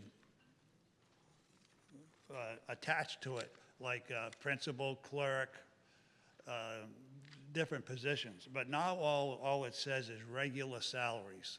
So we have a tough time figuring out just what that line item refers to. So I think we should go back to the way it used to be, and we could get a better idea of what that line item is all about. And on the fund balance, we put the 400,000 in. We put it in last year, and we put it again this year, so it didn't cause a problem. But the year we don't put it back in, that's part of the maintenance of effort. And if we don't put it back in every year now, forever, the year we drop it off, that's going to be the taxpayer's problem. So that would raise, you would have to raise taxes to raise that 400,000. And on the, a gentleman spoke up here about it's not costing us any more money for tuitioned in students. I think before we started the CTE programs, I think we had 100 or less teachers. We have a lot more than that now because of the CTE programs. I'm not against CTE programs. I think they're great. I think we have to slow, or even, I think we've hit a maximum. I would like to see it starting to go the other way. We got these programs formed now, and so that's a lot of the bigger expense is forming these programs. So I think we should think about, we talked about this when I was on the McKinney, that other school districts are forming these programs, and I know we probably have the best programs in the state because we started before everyone else. Eventually, some of these other kids are in programs, and the state may mandate that the kids, if they have a program, they have to stay in their own district. And when that happens, we're going to have a problem. And I also have a problem with the way we budget our tuition. We never budget enough. Like in 23-24, we budgeted $3.8 million. We brought in $3.8 million. We budgeted, the actuals with $4.3 million we brought in. Almost an extra $500,000. And the same happened the next year. We budgeted a little bit more, but not as much as we had the year before. We budgeted about $4 million, and we brought in $4.6 million. And then the 25-26 this year, we only budgeted $4.3 million, even though we already took in $4.6 the year before. I know you told me you don't know how many people are coming into the end of the year, but when you have an actual for the year before, and every year we seem to go up about $500,000,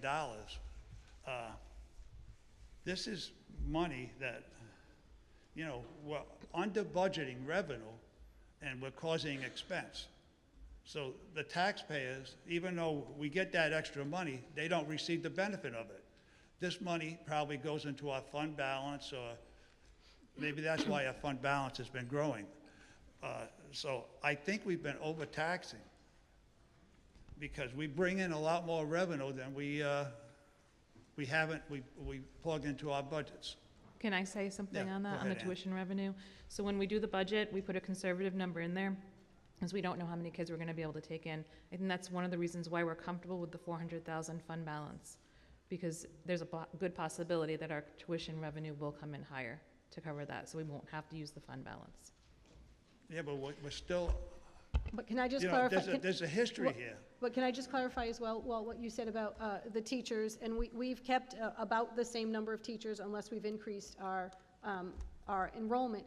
But the shift has been, a science teacher was a science teacher, right? Physical science, biology, chemistry. That science teacher is now certified or can teach biomed as well.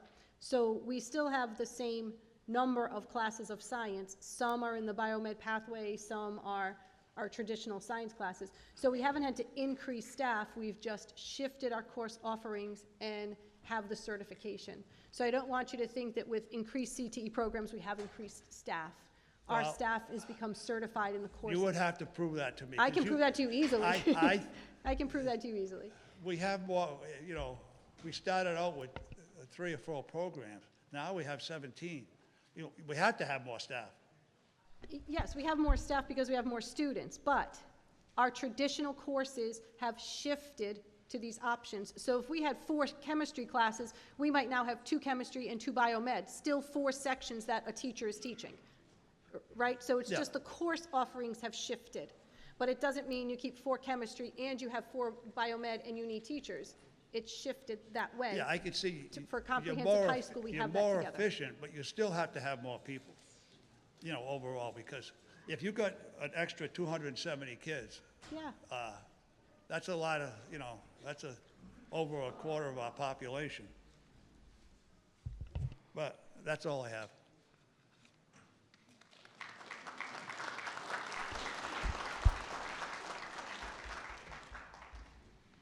May I please ask a question? So the slide that you showed earlier on the CTE students said that we were budgeting 272 students. So that was on the slide that you presented this evening. And what do we get per, so we kind of do have an idea of what to expect for tuitions. It was on our slide. So were we getting 18,000 per town approximately? How much do we get per town? So Yeah, it, around, like around about 16, 17? no, it varies based on the town, but that's why we put an average. When I gave you the example of the 100 students coming in, I gave you an average about 18,700. So I did 18,000, so I did it at 18,272 kids times 18 is 4,896,000.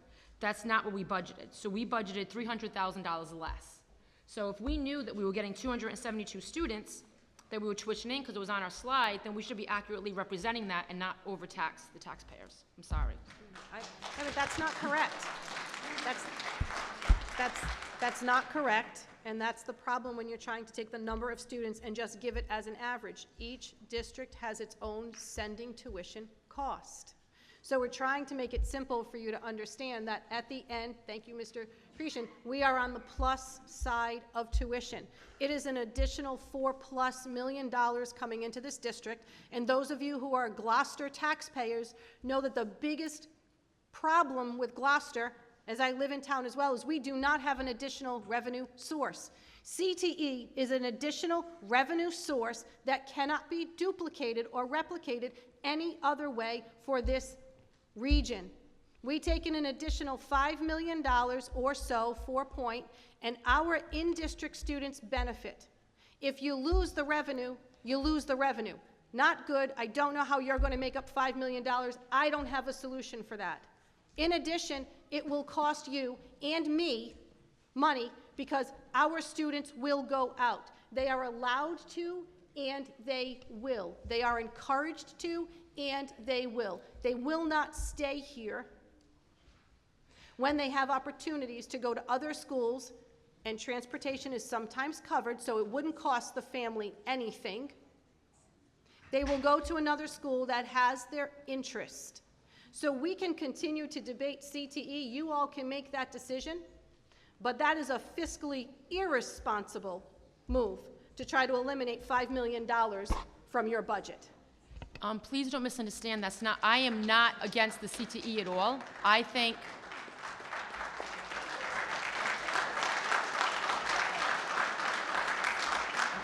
no, I was just following up. I'm not against the CTE program at all. I think it's a great program. I'm just want us to accurately represent the tuition coming in. That's all I'm asking.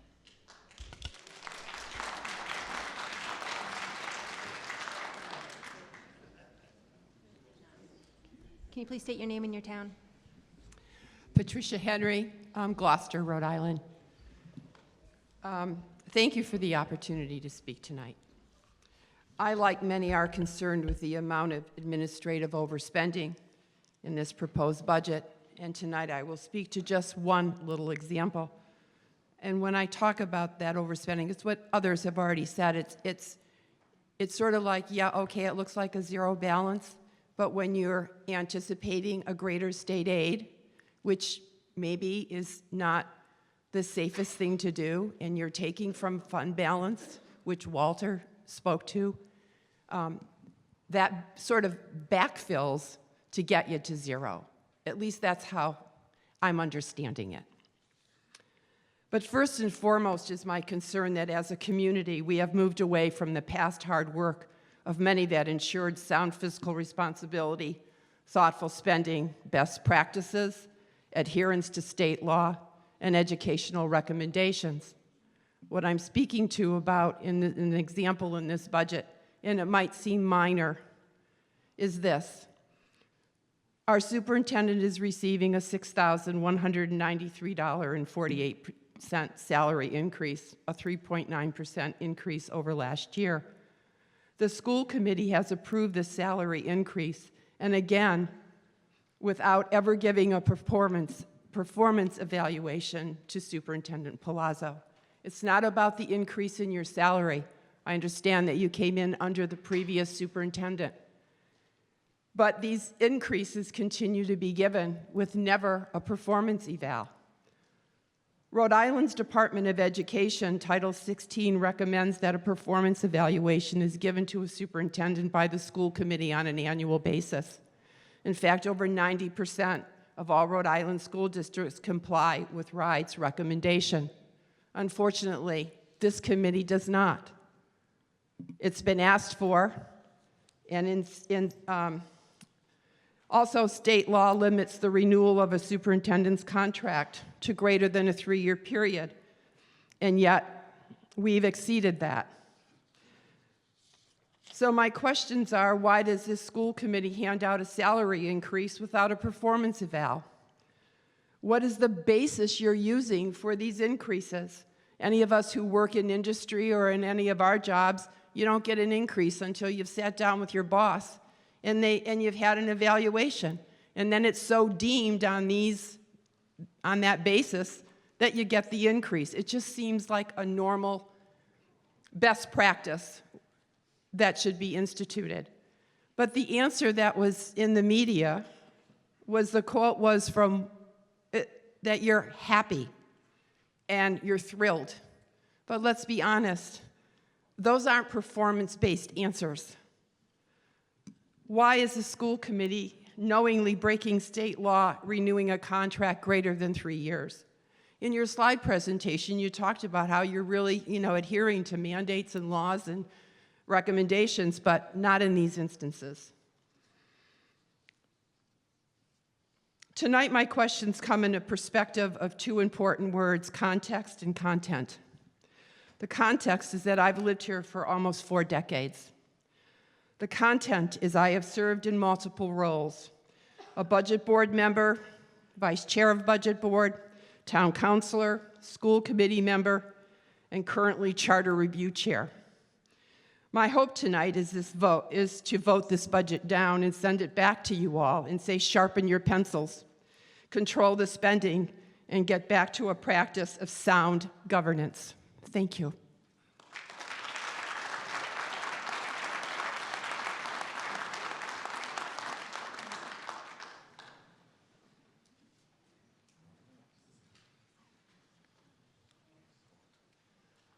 Good evening, Walter Steele, 3rd Gloucester. Just a couple quick questions. One is, it was mentioned maintenance of effort, right? So just a quick question on that. How is that calculated? I don't need all the nuts and bolts, but the overarching, how is maintenance effort for schools calculated? What do you mean? I'm not sure. What's the calculation? How do you come up with the number? The maintenance of effort, meaning that they have to fund, That we have the to town has fund? to fund at least what the amount was last year? Yes. How do I calculate that? It's based Well, on not the you, but I local mean appropriation. Everybody in the state. It's by appropriation. Right. I can go back. Right, you want me to go back to the statute? Each community shall contribute local funds to its school committee in an amount not less than its local contribution from schools in the Right. previous fiscal year. So it's by appropriation. It's not like total number of the budget. Because we're talking about local appropriations, which is about whatever the number is. The total budget's 33 million-ish. Right, the 18 million is what we get So- from the 2 towns. So is the maintenance of effort on the 33 million or what comes from the 2 towns? It's on the 18 million. It's on 18 million.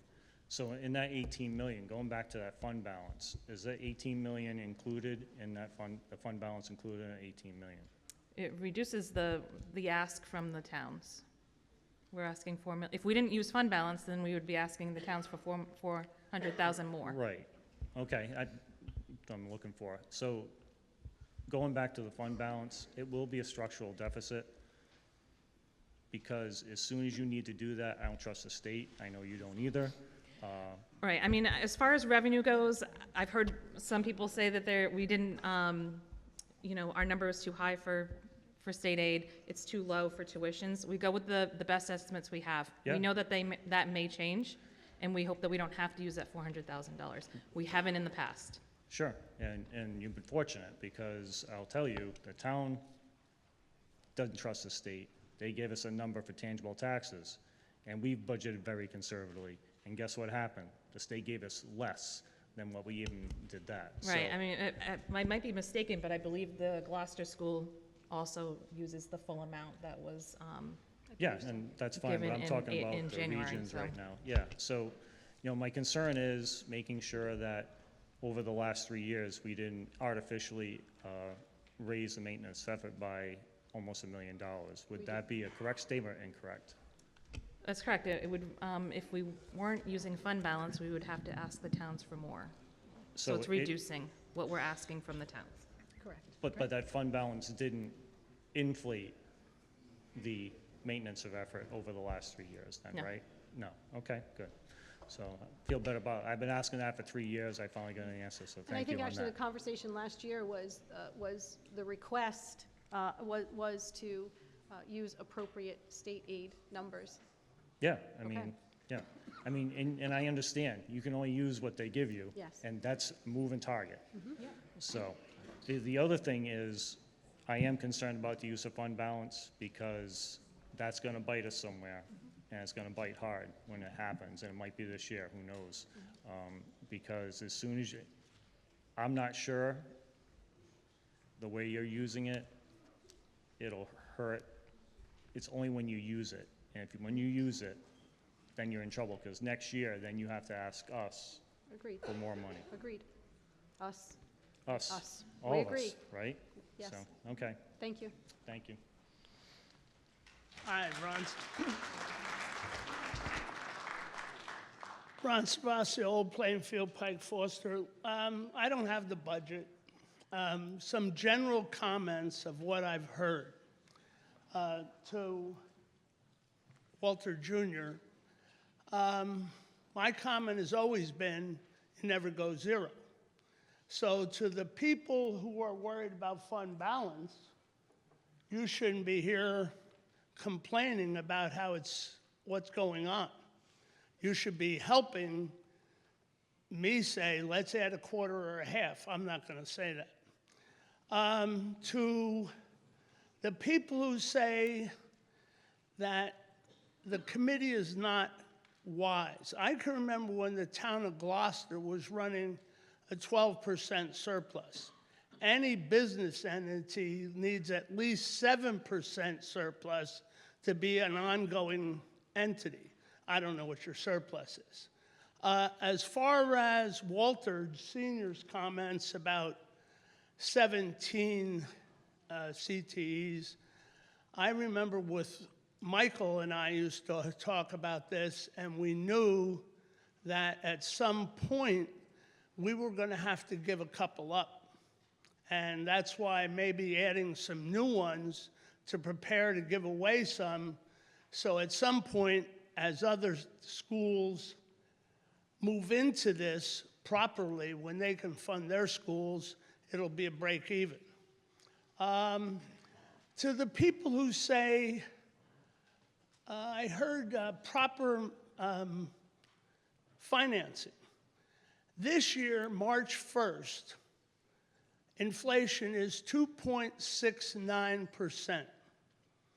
And we're in a process of a little, we're dancing overseas with a few people. So my expectation is that by June 30th, surplus will still be 2.69% or more. which means at a zero budget, that the school committee is taking a 2.69% hit on their $18 million. So Walter Jr. again, and other people who've mentioned they're worried about fund balance, you probably should stand up here with me and say, should never go zero.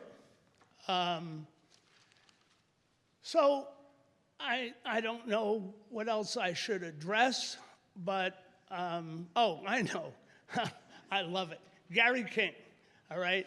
The parents should pay for the difference.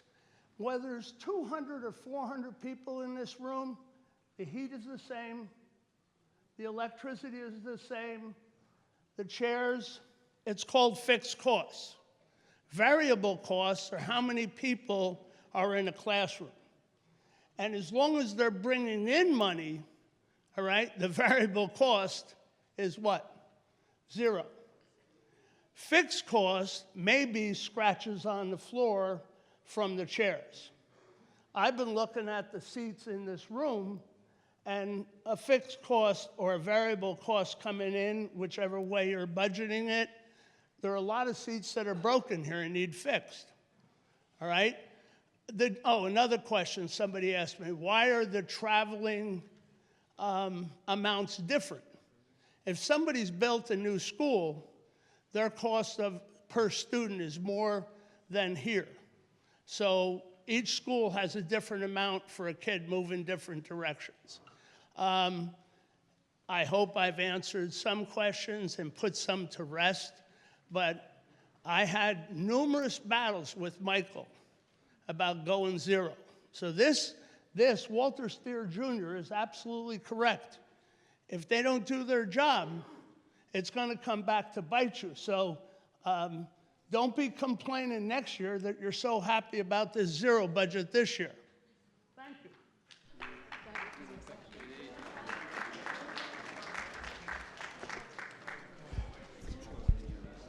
Can I just say something about the use of fund balance this year? When we met with our budget subcommittee, there was a lot of discussion about not using fund balance, but we didn't think that knowing that Gloucester was already going to get hit with the $350,000 if we went zero, we didn't want to put that burden on Gloucester. And that was a big consideration when we decided to use fund balance this year.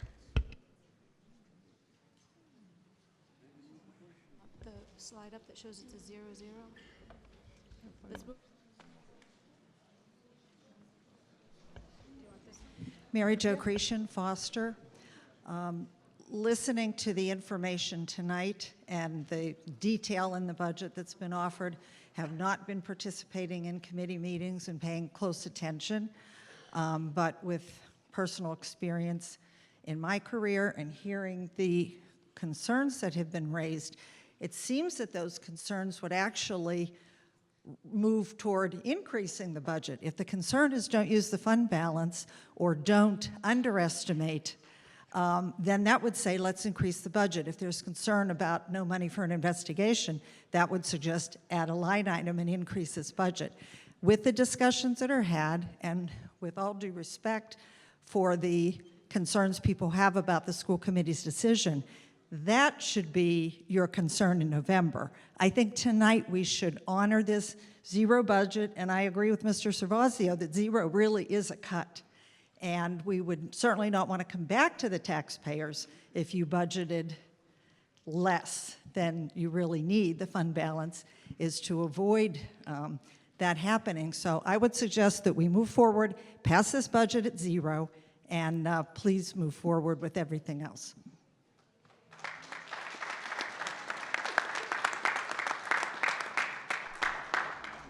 If I may, just quickly, I don't think the taxpayers are saying that they're worried about it being zero or they're worried about it coming back for more with the fund balance. I think what taxpayers are saying is they want us to accurately represent what's coming in and they want us to reduce our spending.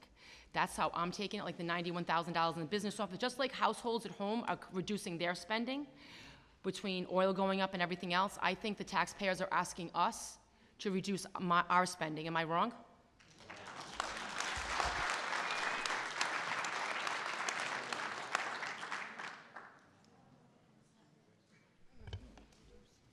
reduce it more, it's at 0. All right, we have a motion and we have a second. I'm sorry? That's all right, we have a motion and a second. Can we move the question and end the discussion and vote? Go ahead. Oh, we need a yes, count. yep. Could I please ask the Foster and Gloucester Board of Canvassers to please give me a total of qualified voters currently present?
We need to get a number before we can get up to vote, just from the canvassers. That's what we're waiting for.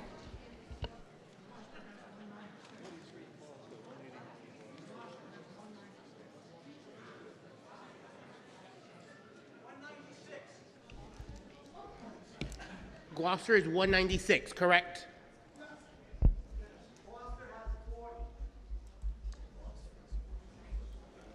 And Foster has 40, correct? Thank you. We can't leave now that we've counted. We don't leave the. No one can leave.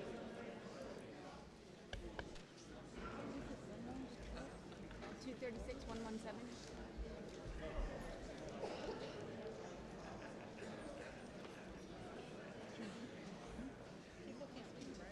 Yeah.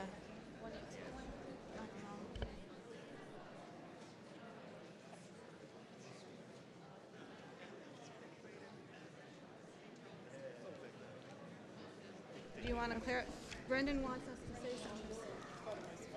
Okay, can I just clarify that a yes vote Would be to support. to support the 0% increase? A yes vote is a yes, a no vote is a no, and a non-vote shall be counted as a no. And we are going to start We'll come up this on way. the left, on my left, vote across, and return to your seats on the right. On the bottom or the top? Okay. Go. Doesn't matter, just go.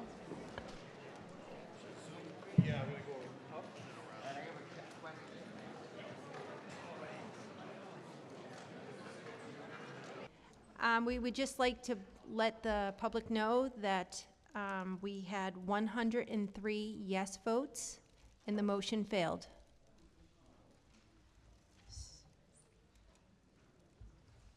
So we'll entertain a new. Can you please state your name and your town? Oh, can you please turn that on? Dennis Cretion Foster. Since the problem seems to be that people are concerned about this potential structural deficit, I make a motion to increase the budget by $400,000 and eliminate the structural deficit. We have a second. Let's vote. Discussion. Would anyone like to have a discussion on this matter? So then, okay, we're going to need a new count on total. No, we're going to do a paper vote. You think that would be too big? Is the Board of Canvassers ready for us? No, they're not ready yet, so we'll have a seat and they'll let us know when they're ready. Thank you. Is there any way that I could make a motion for a voice vote for that to see how it goes? And if we need a ballot vote, we will?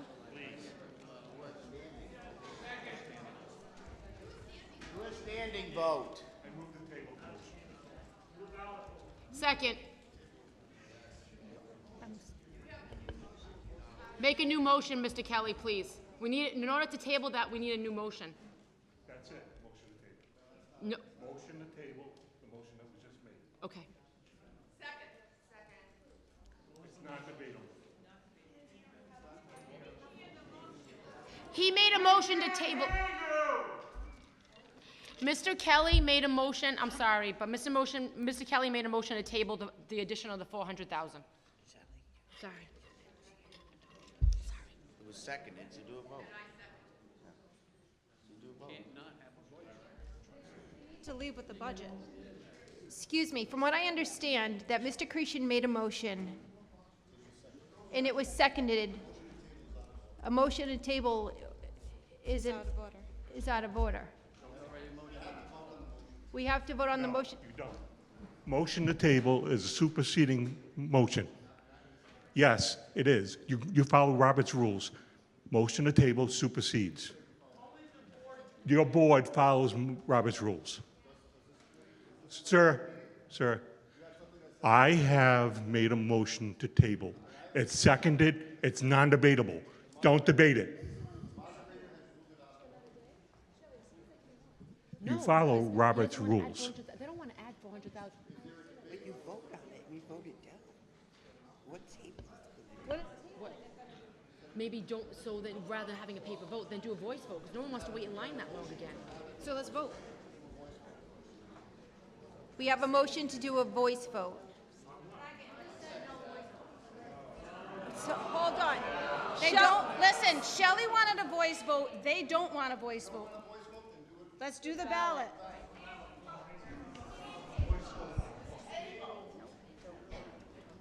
Let's go. Let's just go up and do the ballot. Excuse me. Hey, everybody calm down. You need a count. Can I have a count, an official count for those still present? May I ask the moderator, who is the moderator? Thank you. Can you, I can't ask the attorney, but maybe you can. Can we just skip this and you go to ride and end this? No, you have to. You have to have a vote on the budget. Yeah, I know. There's no discussion on the motion to table. It's an up and down vote. Right, and if that votes, What's that? then that votes, then the original motion is out.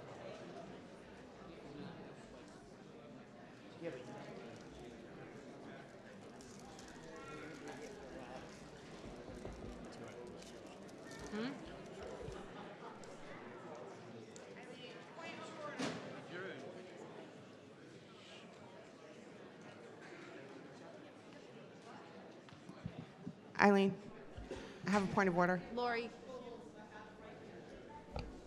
You can't table a motion when you have to leave this meeting with a budget. You cannot leave this meeting without a budget. You can move to recess, but you can't move to table. The Roberts Rules does not apply to this meeting in this context Motion to recess. because you have to have a budget. I'm not going to debate this anymore with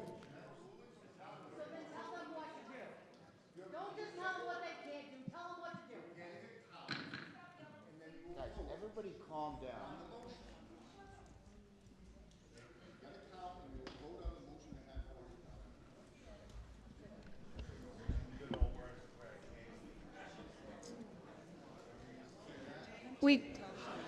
I make a motion to amend the previous motion to reduce the increase of $400,000 to,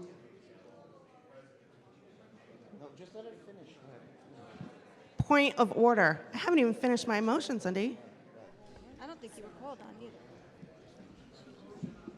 I make a motion to amend the previous motion to reduce the, I'm talking into the microphone. Okay. I make a motion to amend the previous motion that increased the budget by $400,000 to reduce that down to $1.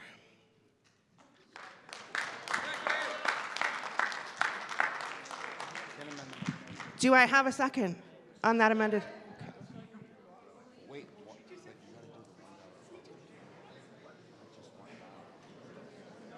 Is there a question about the total that I'm talking about? No? Okay.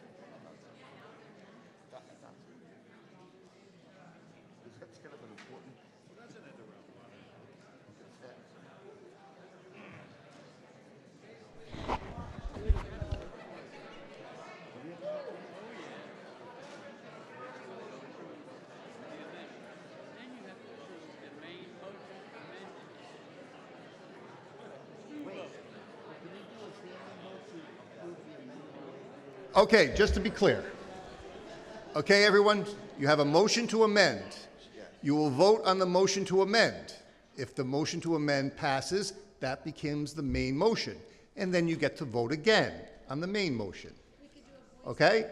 Or if the motion to amend fails, then the previous motion is the main motion, and you can vote on that unless someone wants to make another amendment to add $2 to the budget. Okay? Can I make a request that we do a standing vote on the amended motion?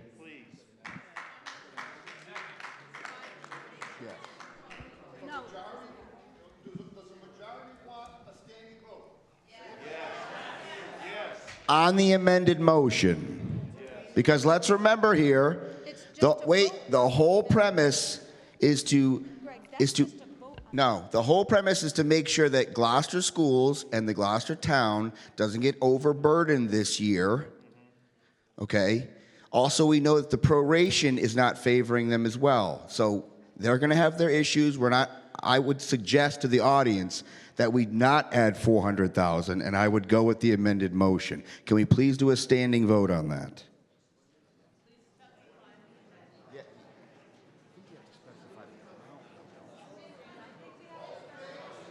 All in favor, rise,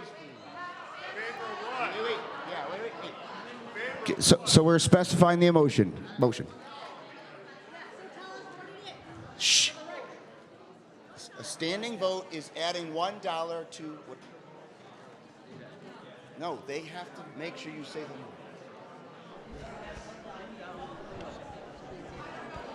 the.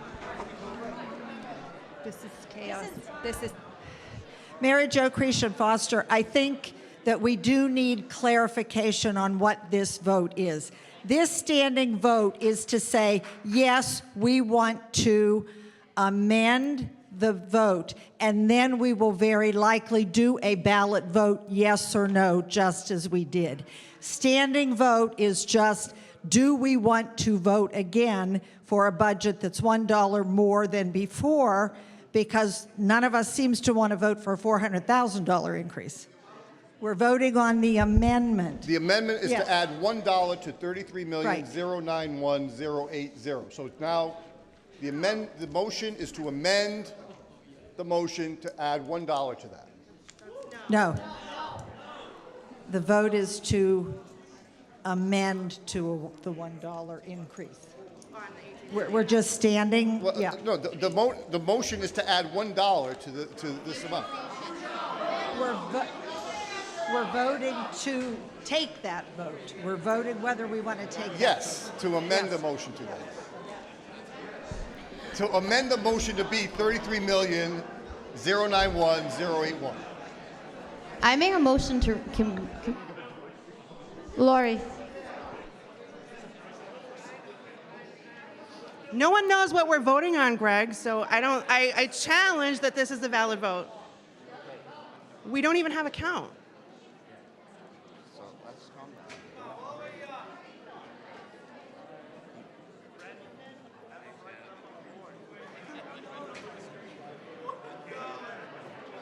Yes.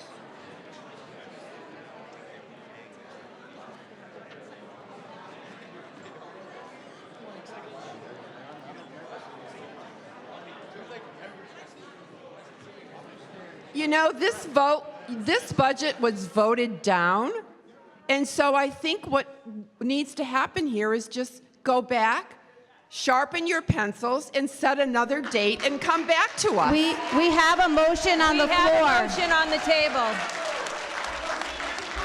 We have a motion. We have a motion and a second. Lori Getz Barrett, can you reiterate your motion? Listen, we have to agree to vote with what she's making a motion. We have to say whether or not we want to vote on what she's saying. So that would be the standing vote. Do we agree with Lori's? Do we want to go with her motion? Is the only thing we're voting on right now. Yes. Lori, clarify.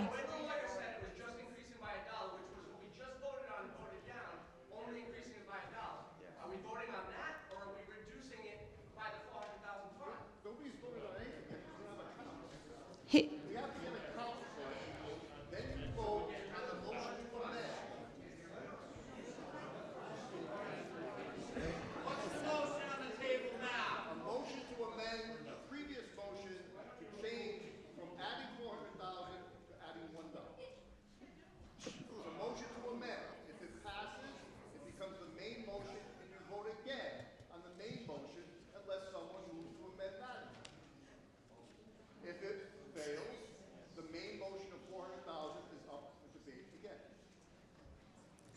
Yes, yes.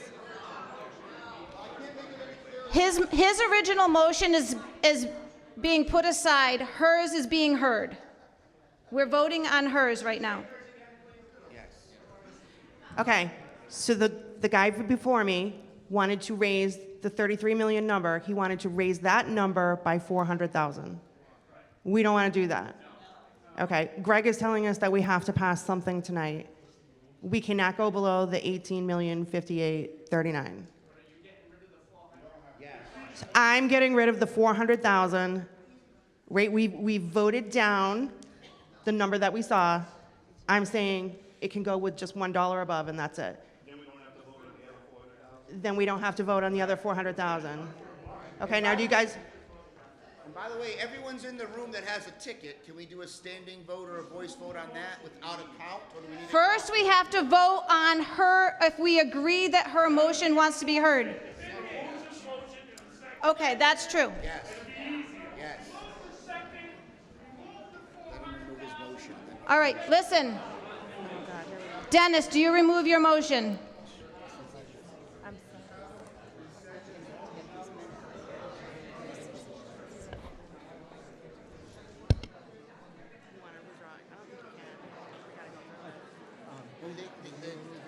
Gordon said he could withdraw his motion because then your motion becomes the main motion. I will withdraw my motion. And I will withdraw my second. I don't know this kid. All right. Hold on, Lori, hold on. For 1 second. I'm sorry. So Pat Henry did, I'm sorry, but I am going to make. Shelley. Hold on, please. I understand. Pat Henry made a legitimate statement. The taxpayers are trying to get a reprieve. So Pat Henry made a statement. Pat Henry, could you please repeat what you said, that you wanted us to sharpen our pencils? Then Dennis, come on back and put it back on the table. Well, no. So I would like to make a motion to recess to give us an opportunity. No, I'm not. She's talking out of order. All right, Point of order, Eileen. Do I have to make a motion at the stand? 'Cause I'll make a motion to recess at the stand then. I am making a motion to recess to give us an opportunity to sharpen our pencils. That's what I'm making a motion for. Is there a second? But a motion's already been made and it's on the floor. You have to vote on that motion first, and then you can make a motion. Okay, Dennis has just withdrawn his motion. His second has withdrawn his second. I would support a recess. Would you like for me to withdraw my motion? Okay. I will withdraw my amendment to Dennis's motion, and my second was. No. You're removing your second. We want a recess. We need you to remove your second. Okay.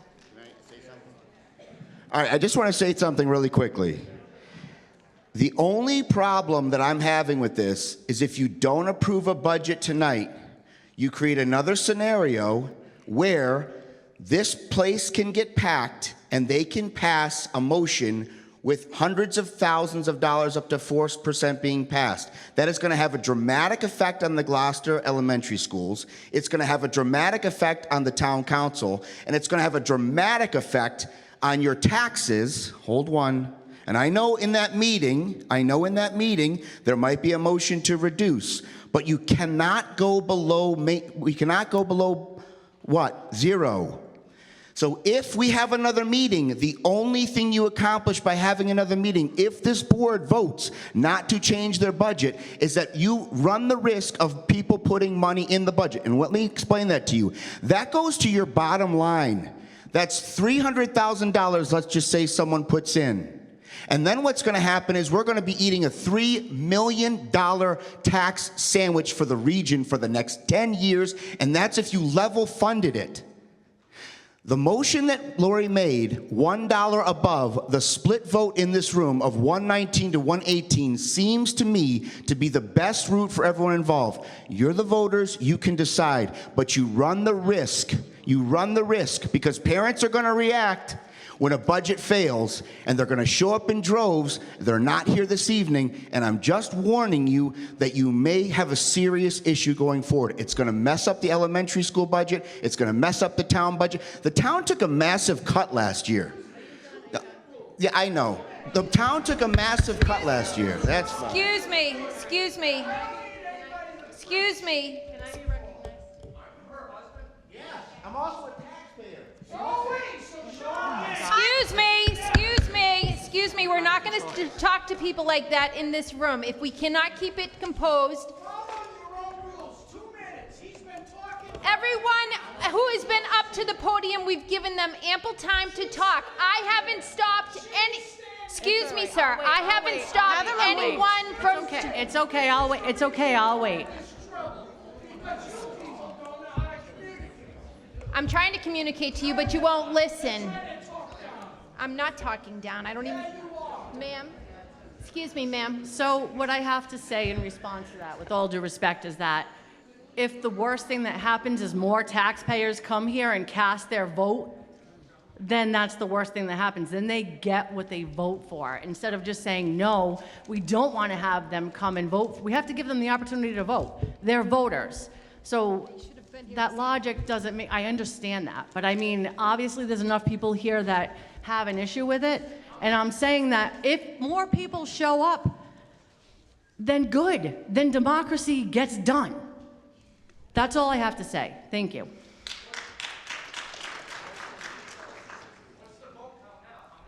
Could you please state your name and your town? George Steer, Gloucester.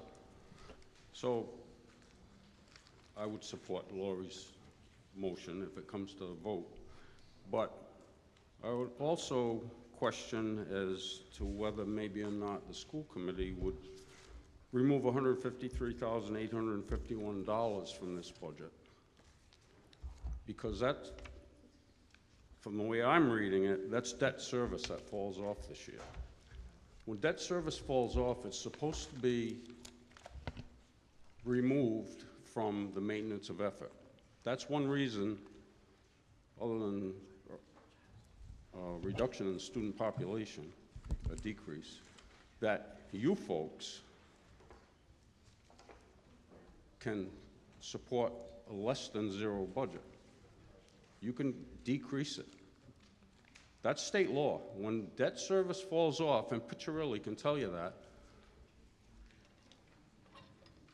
the maintenance of effort is supposed to be reduced by that much, and the taxpayers get a break. You don't buy a new car and take out a 5-year loan, and when it's paid off, they give you the title, and you pay it the rest of your life anyway? No. That debt service, when it falls off, is supposed to come out. I spent 2 weeks at the State House 10 or 12 years ago to get that passed. Can I just address that, just to clarify something? Sure. On the debt service, so we had the water bond, which was, I think, 3 years. This year was the last year for that.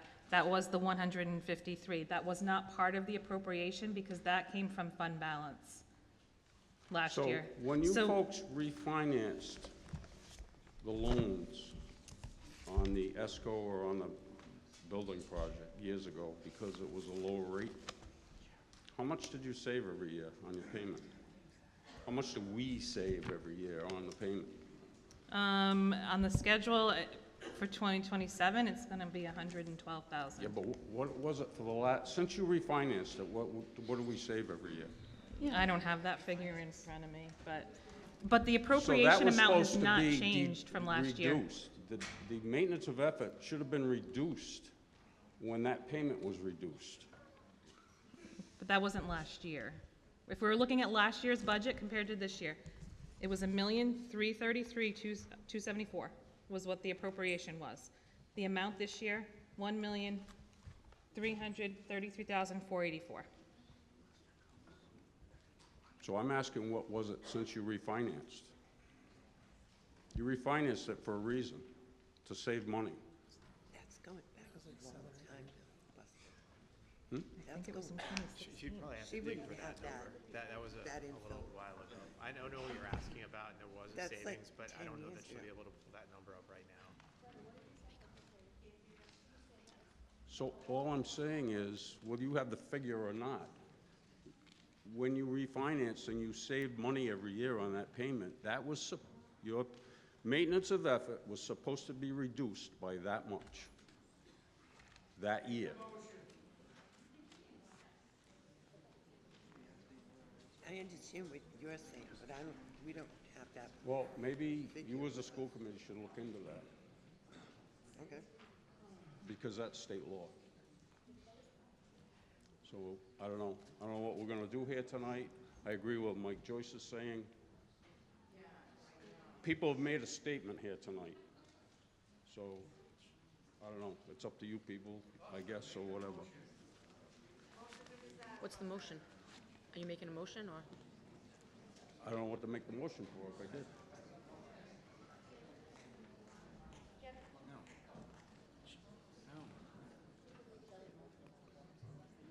Buster, can you please make a motion to recess? I did, and I was seconded. Okay, point of order. Is Shelley's motion active?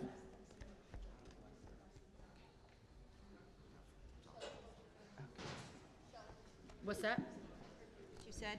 I made a motion to recess, to give the committee, because I'm saying that it seems like the taxpayers are looking for us to sharpen our pencils, like Pat Henry said. And I am asking that the school committee try to do that. It's almost 11 anyway. I second Shelley's motion. Can I just say, we cannot go below zero, right? That's what has been communicated tonight. We cannot go below zero. You actually can based on population. So Based on 60 population. So we are down 6 students. So 6 students times 20 is 120,000. So technically, we can reduce by 120,000. For next, you're saying for next Yes. year, we're gonna be down 6 students? For local students, yes. We're down 6 students. It was on the screen, there was a picture of it. So 6 students, Well, good. Come back and tell us what it is. unless someone wants to make a motion to reduce it by 120, which is based on the student reduction. So, how does that happen? I have Just- to we're gonna amend your motion? Okay, Eileen, point of order. Shelley's made a motion. Her motion has a second. What's your ruling? Unless you want to make a motion to Madam reduce Chair. it by 120 and get it over with tonight. I would like to actually second what Shelley has said as well, just in order to recess, because it is 10:30 at night. I understand with, motions are high, it's 10:30 at night. Let's go back to the drawing board and let's just redo this budget one more time. I understand where we're all coming from. However, it is 10:30 at night. We're here until 11 o'clock as it is. There is no way in heck we're going to be able to vote on 2 separate other motions by 11 p.m. That's my thinking for right now, and we just let the cards fall as they may. The charter says we're not allowed to recess till 11 o'clock. Buster agrees. It does say that. It does not say that. Oh. It says you may, you cannot go past 11 o'clock, Okay. but there is nothing that says we have to stay here until then. Well then, okay, so what is the ruling on Shelley's motion? What's that? It appears to me that both motions to amend were withdrawn. So there's no pending motion? No. So the motion to recess is in order? Yeah. Okay. I can't imagine we're going to get a count that's accurate right now. No. So do it by voice vote. We are voting to recess. This is okay. You're Guys, voting to recess. We're voting to recess and leave. So if you want to leave, say aye when they ask you to. Sorry, Eileen. Sorry. You have to wait for Eileen to ask, okay? Just say motion to recess. Motion to recess. All those in favor? Aye. Opposed? The ayes have it. Eileen, do the ayes have it? Okay, thank you. Sorry, Brendan. I get it. It's just not gonna happen tonight. I don't think they let you do it that way by numbers. As I recall, in the other ones, it's like a percentage. Six students.